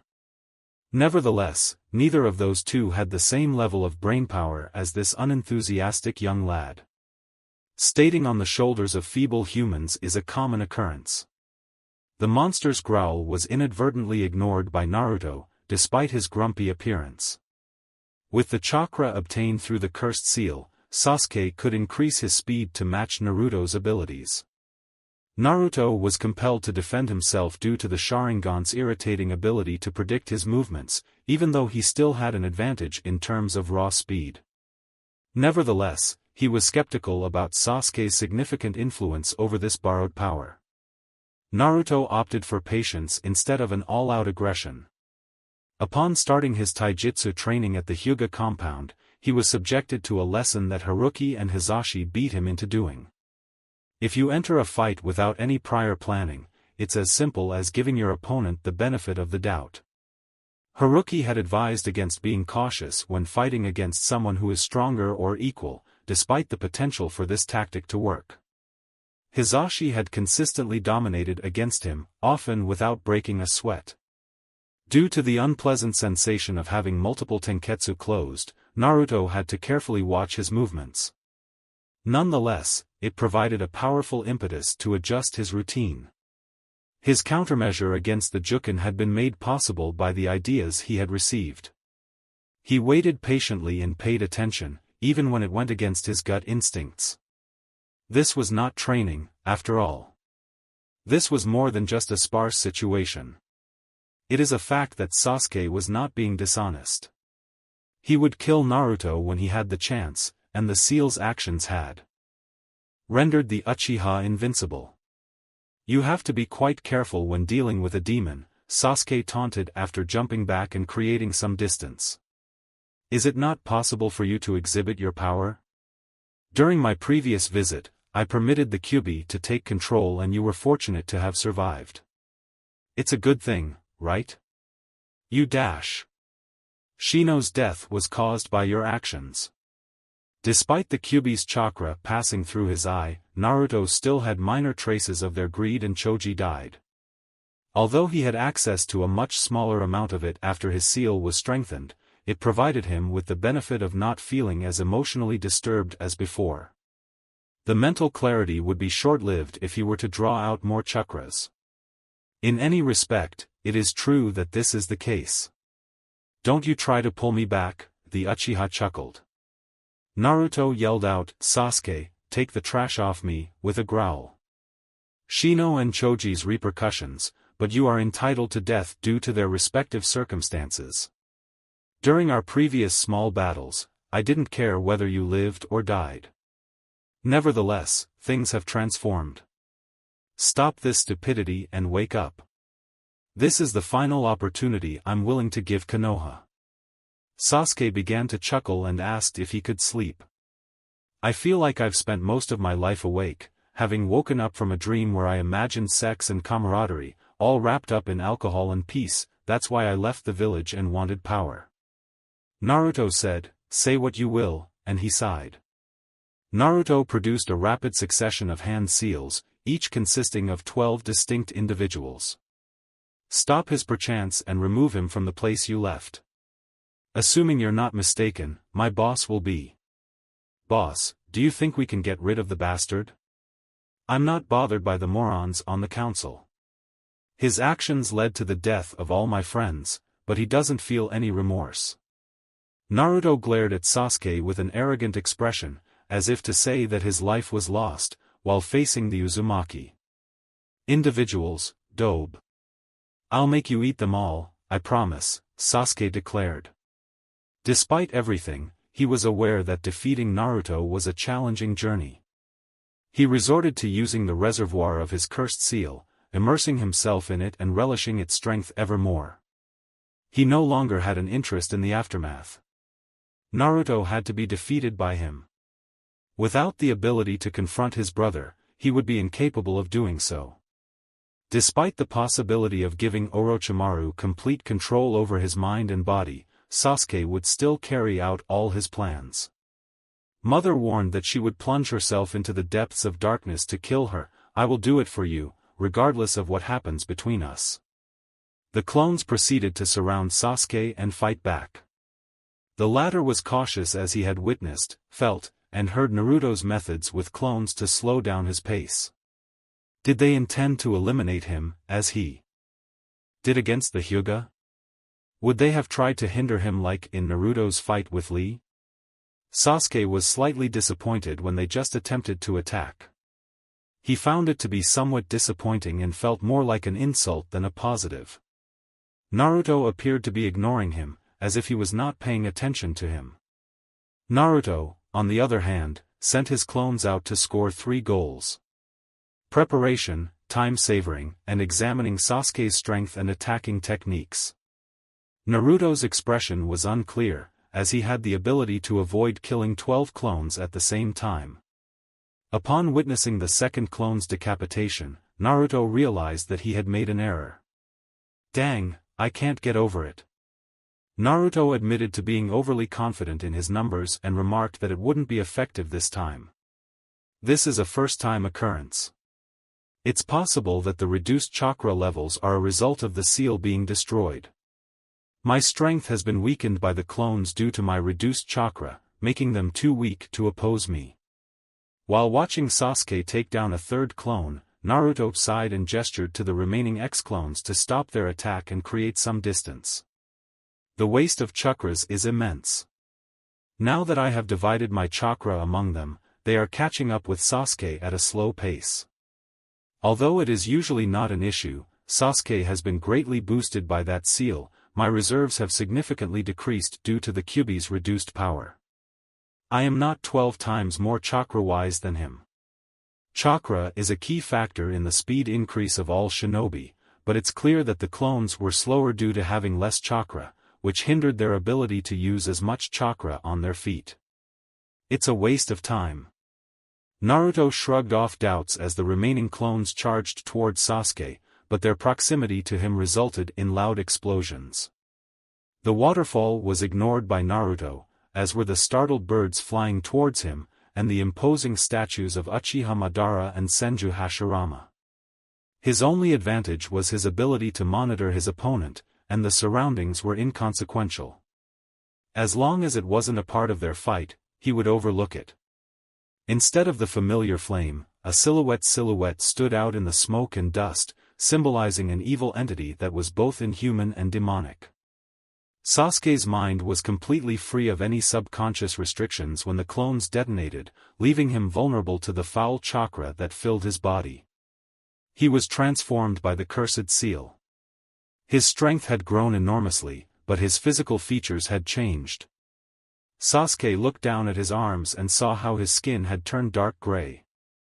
Sasuke's back caught Naruto's eye, and he noticed the presence of these webbed hand-shaped wings. Tayuya had already noticed a change in her hair color, but she had also grown horns. Sasuke's eyes had a black star mark between his eyes and across the bridge of his nose, and their hue had changed from white to black. Sasuke laughed and remarked that his wings were unharmed. Naruto, you were special, but I am more special than you. Orochimaru lamented, Kazu-kun, we look tired right now, and his fearful voice made fun of Nara. I didn't expect that kid to be so hurt. Kazu spat out, it was unjust to try and fight the sand brat while being cautious that I wouldn't cause any lasting harm. He was not amused when his master made fun of him, nothing more. The charming residents of Akatsuki are also fond of that boy.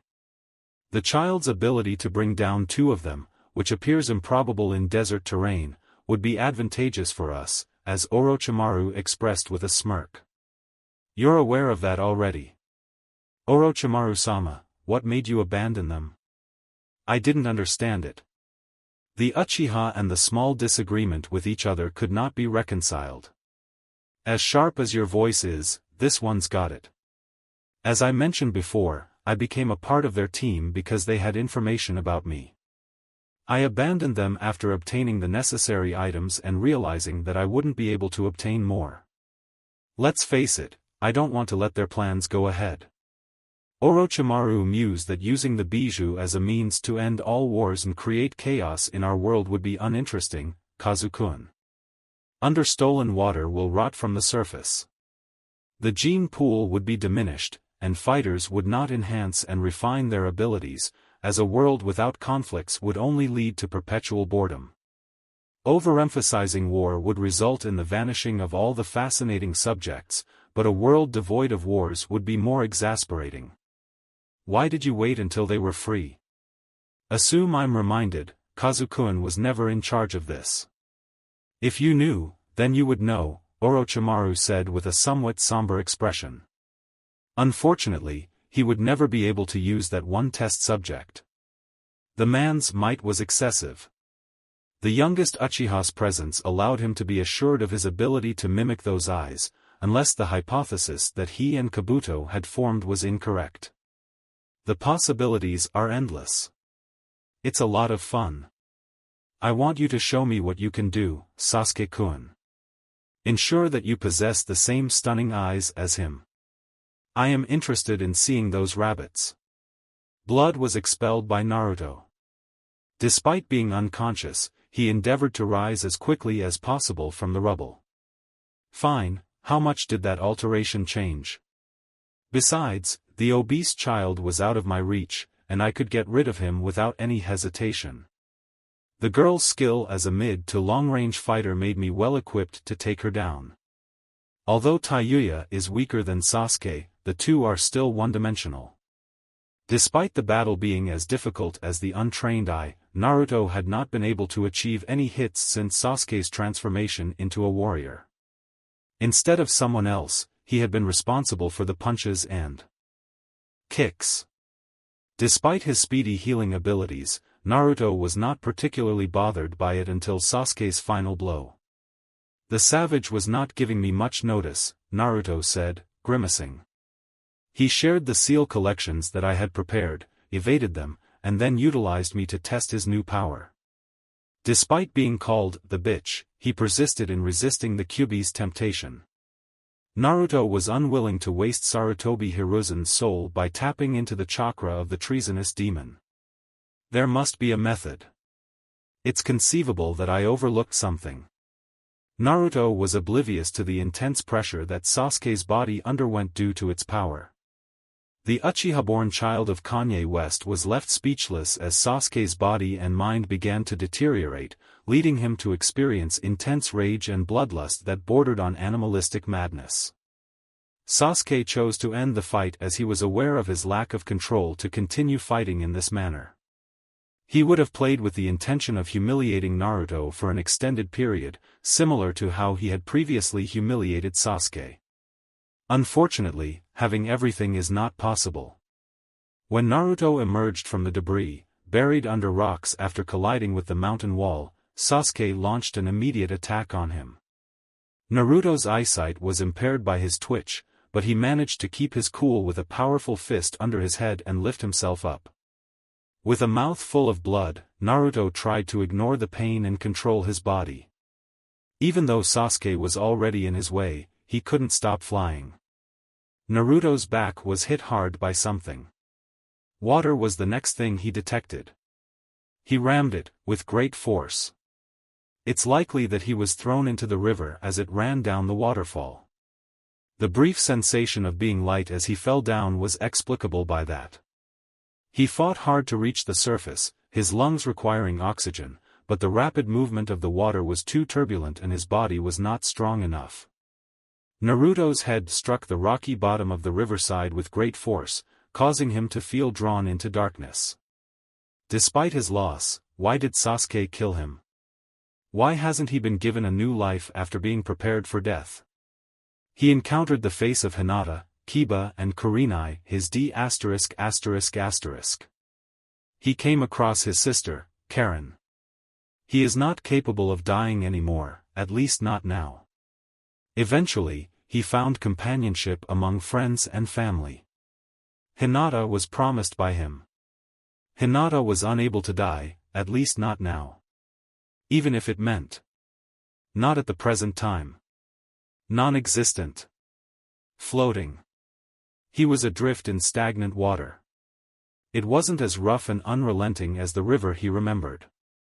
A loud voice scolded him, whispering, "When will you wake up? I don't have much time left for you at this moment. Stay alert, take a step forward. I'm feeling drained. Let's just sleep," Naruto said softly. The voice roared with more force than it ever could, exclaiming, "Get up, little monster."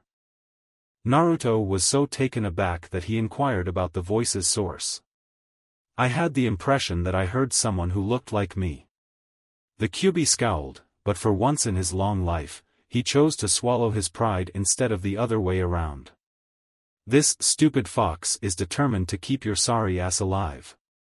Who was I kidding when he said you should be nicer? Because this guy is so annoying that even me being such a jerk felt like I wouldn't care about him? If you were a Uchiha, I would have killed us both before you could fill up your first diaper," the fox said without hesitation. "I refuse to be enslaved by another Madara, and I am not willing to accept it. At present, I have no desire to undergo the painful rebirth. Until he becomes even more despicable, take action against the deceitful Uchiha brat and put an end to his punishment. I am not willing to allow myself to be conned into using your power again." Jizan didn't give up on his life for such stupidity. "Whether he kills me or you take over my body, both options are worth considering." The Kyuubi scoffed and asked if the elderly man had willingly sacrificed himself to avoid being killed. "Little jerk. His purpose in dying was to give you hope, not so that you could die. Sasuke's behavior is deemed insensitive, but his status as an Uchiha may indicate that he harbors animosity towards someone else." His sibling added. Their entire family was killed by his brother. Sasuke's parents, friends, and family were all lost in one day. The handing over of everything to his own brother. Sasuke's anger is understandable to me when I lay eyes on him. Naruto acknowledged that his anger was justified, but he recognized the reason behind it. In the event that my friends and family were killed, would devastate the entire village if it occurred. The thought of someone causing harm to Hinata, Karen, Kiba or any of my friends I wouldn't ever forgive. I acknowledge his mistake, but it makes me realize that I'm not better than him. Tisk. He's such a depraved being, and his actions are still repulsive to me. Even though his brother did all that, the kid had the right not to hurt others. It is possible that he has the first Uchiha of his family, but I don't know for sure. His actions are the only thing that differentiates him from you, regardless of his past or motives. Although, his actions are not unlike the way I killed all the members of the Hyuga clan who attempted to harm Hinata. Why did you ever believe that you were good? Asked the fox. Truly, you are a wild animal. You and your fellow creatures are filthy, but nothing out of the ordinary is wrong now. Time may not flow in this place, but it is a time to cherish the present moment. Decided. Is it a matter of life or death? Your precious companions will never be able to return if you persist in your pace. Naruto mused about his commitment to Hinata, saying, I promised you. I swore to return. One day, Naruto instructed him to use his power and crush abilities to defeat the vexing Uchiha. The creature's size was so vast that it seemed ridiculous when compared to him, but Naruto didn't feel threatened by it for some reason. He was always hated by it. Its constant desire was to inflict pain on him. However, the Kyuubi now appeared serious. The Kyuubi had not been in such a state of combat with the Ichibo. You're in a difficult situation, right? He inquired. Are you able to activate your brain? Yes, I am stuck. I used to anticipate the possibility of me escaping from this motel, just in time for your passing. The seal would be weak when you were on the brink of death. The old geezer's fix on a repulsive seal has left me with no choice but to face the consequences. Assuming I die, you are not truly dead, Naruto muttered to himself. I was informed about bijou reform after some time. I am filled with pride, the fox said. In my 1,000 years of living, I have never passed away. I am not willing to give anyone the satisfaction of believing that he is stronger than me. You're feeling frightened. The prison bars were so shattered by the force of the enormous claw that Naruto collapsed due to the air pressure exerted on them. The creature's raw power could cause significant harm to the world, and Naruto was confident that he would be safe as long as the seal was not affected. To be able to live and keep my word, I must break the seal, even though Jizan did everything right.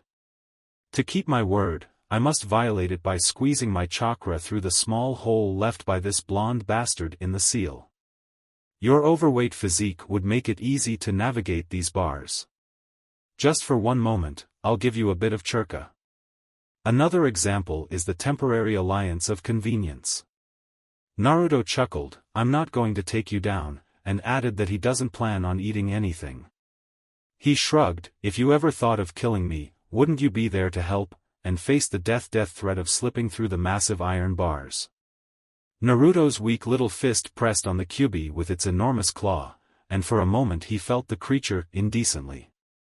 Nevertheless, the fox experienced similar effects in Naruto. Even though they had little respect or animosity towards each other, they still had to work together to survive without any escape routes. The Kyuubi's honesty was recognized by Naruto for a reason, similar to how the bijou could see his lack of trust in him. If you ever try to hurt my friends, I'll kill both of us. Untrustworthy little jerk. Murderous demon, was the reply the blonde gave in a bid for farewell. The demon expressed his concern by saying, don't mess up, brat, following the disappearance of Naruto. It took my comrades a considerable amount of time to recover their full power. I don't want to see any of my own things gone. I've lost a lot as it is. Upon awakening, he expressed his sadness. The splash of water on his face caused him to cough up the air as it entered his nose. The sensation of his head soreness prompted him to observe the bloody mess on the stone shore where he had just washed. In other words, it means, literally, to say something. Although he was not greatly concerned, the fact that it hit the river's bottom surprised him. He had already experienced the influence of the Kyuubi's chakra upon him. It seems a different experience. It's possible that he was correct, and this is what separates us from him pushing his chakra through the seal with our cooperation. Had I fought against the rotting bastard during my battle with Gaara, the seal's damage would have been minimal. Naruto had the expectation that the Kyuubi would not have any ulterior motives in this situation. Despite everything, Naruto had to acknowledge that the creature was an expert manipulator. Naruto grumbled when he heard the Uchiha's words, but acknowledged that it would be too much to ask for their death instead. His voice was tinged with excessive anger, but also had an audible lack of vitality. Is it not too late, team? Sasuke rebuffed. This isn't going to last that long. I have established that I am stronger than you. Naruto shook his head to remove the sticky residue from his blonde hair while saying, moron. He felt a small amount of pebbles in his pants leg. Irresponsible. Despite the fact that it prevented some damage, this armor is not as bothersome as the wet fabric on his flak jacket. If Naruto had not worn a thick flak jacket, he was confident that his ribs would be broken rather than bruised. The most recent attack on Sasuke was a very severe one. Stand still for a moment and reflect on it. The snake's chakra is a small reserve that you possess. Would you like to participate in a piss competition with me?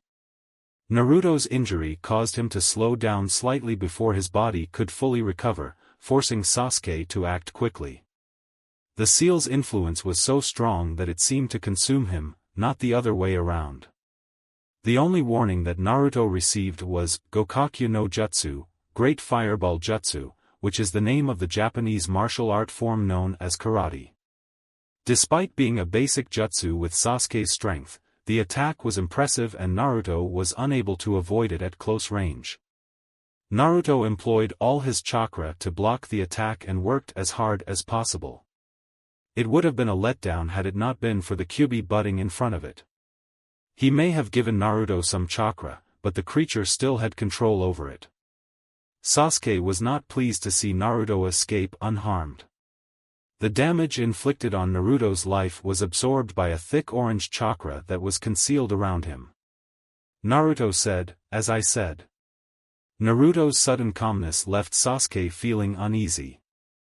Do you really think that your seal can outmatch the Kyuubi? In the past, his face had been characterized by irritation, shock, and other emotions. The Uzumaki appeared to have accepted his fate. Sasuke became aware that he was not inclined to use it. I believe I compelled you to utilize that power once more. Disturbingly. I believe that the old jerk had permanently shut it off.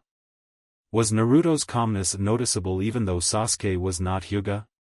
Just moments earlier, he was on the brink of death, and his head hurts as if someone had thrown a hammer at it.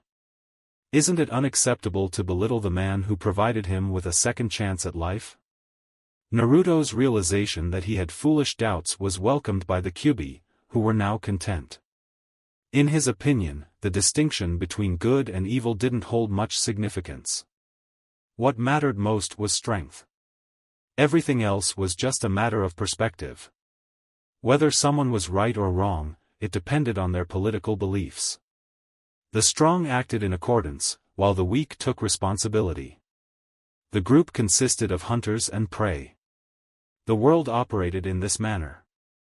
In spite of this, humans had incorporated numerous techniques to transform the gentle and equitable natural order into a merciless defilement.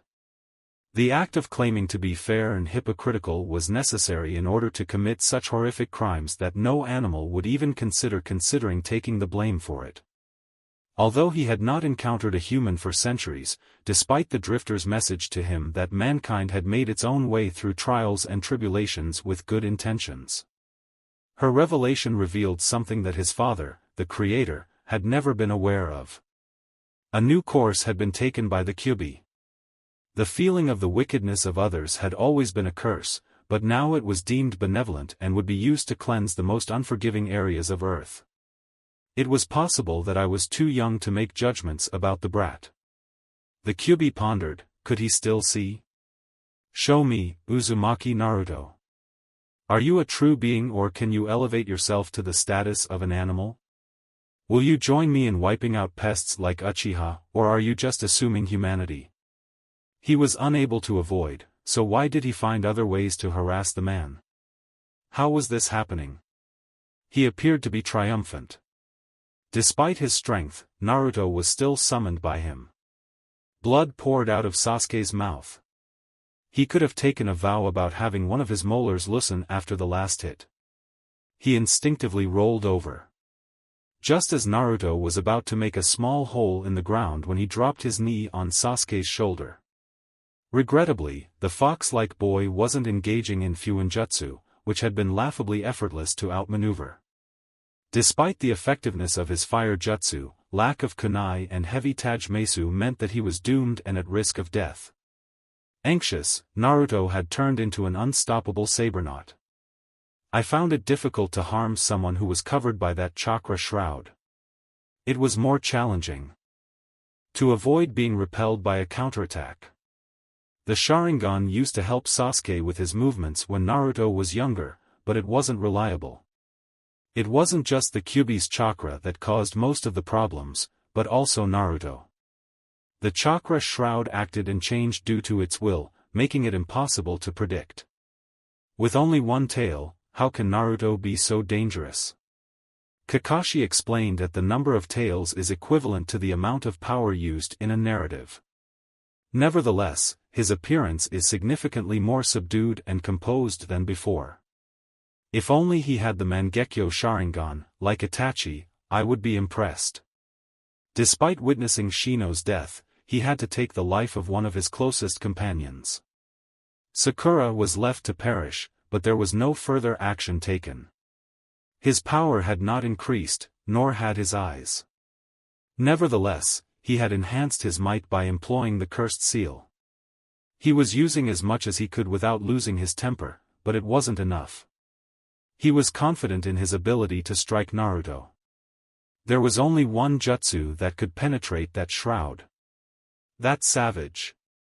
His wings provide a formidable defense. The strength of the situation is excessive. He sees all the seals I made before I could activate them, thanks to his Sharingan. It's unattainable to catch him. The shroud's impact on my control means that sealing them with adhesive is not an option. I'm not a fan of futon, and my bojutsu isn't up to par with his skill level.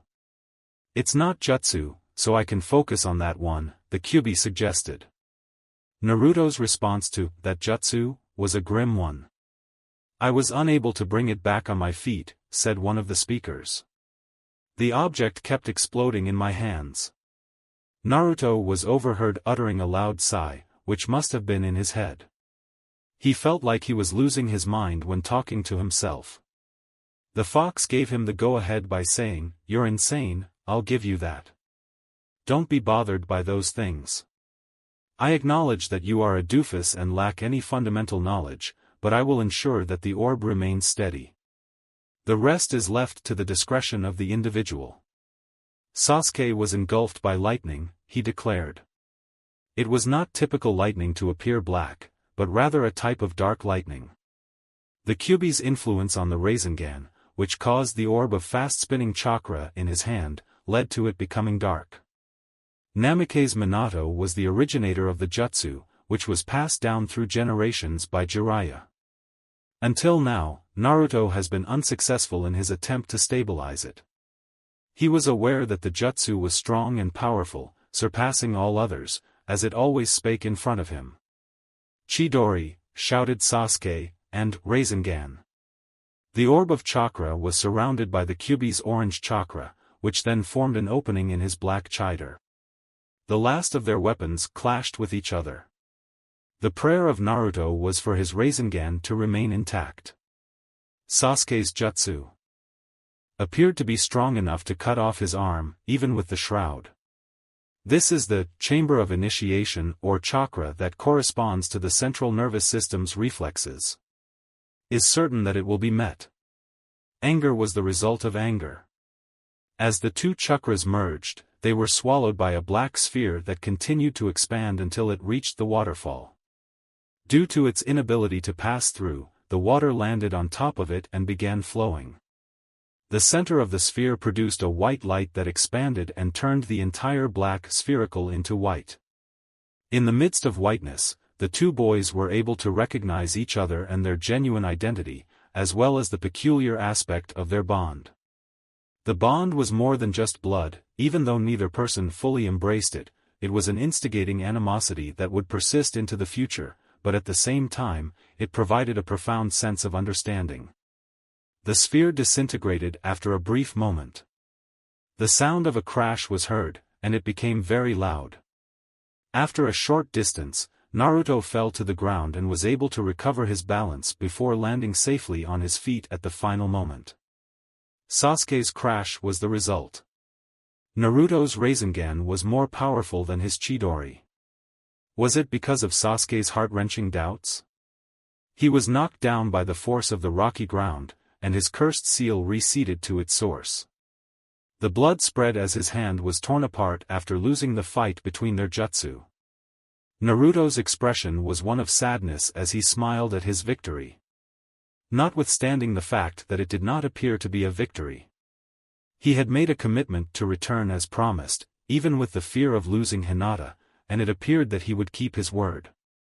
As Naruto sighed, "You try to break all your bonds, but you don't know how much power those bonds give you," she said. If it weren't for those bonds, he would have already fallen to darkness and surrendered to the Kyuubi's temptations.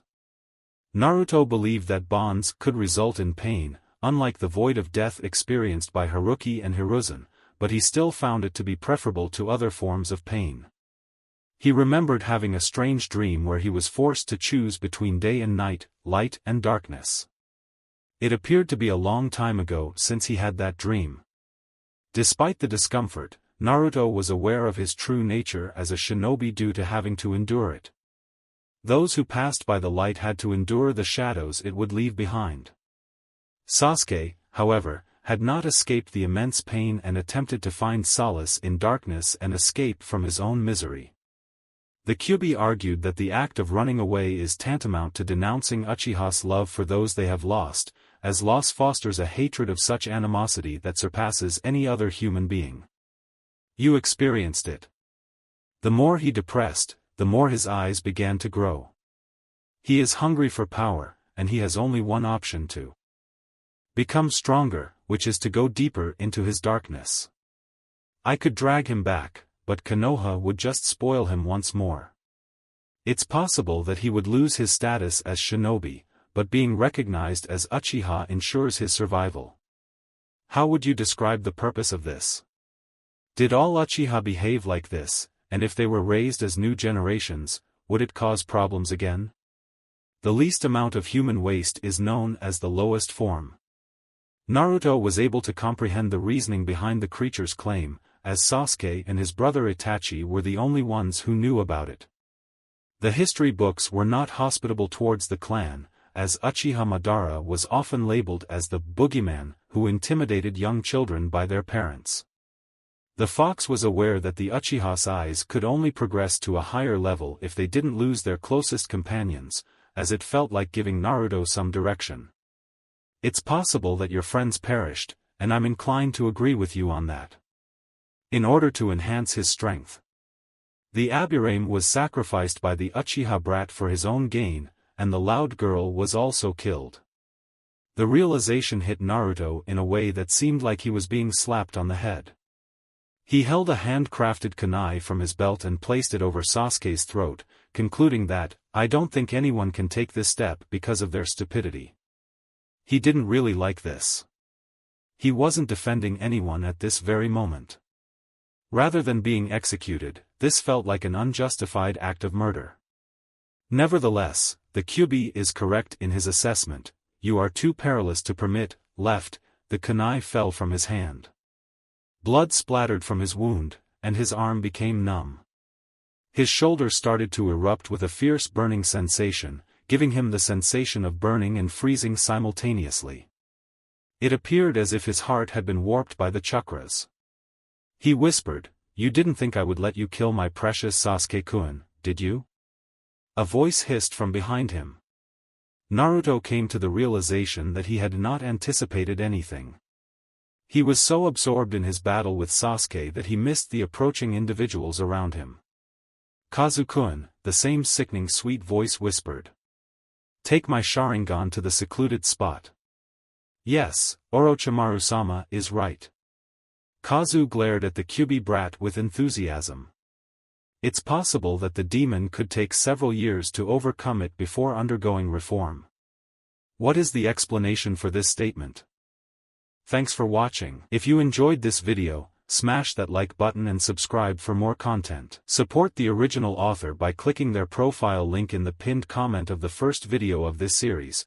They deserve the love. Want early access and exclusive content? Join my Patreon community, link below. Your support fuels these videos. Drop a comment with your thoughts, and I'll catch you in the next video. Stay entertained, stay safe.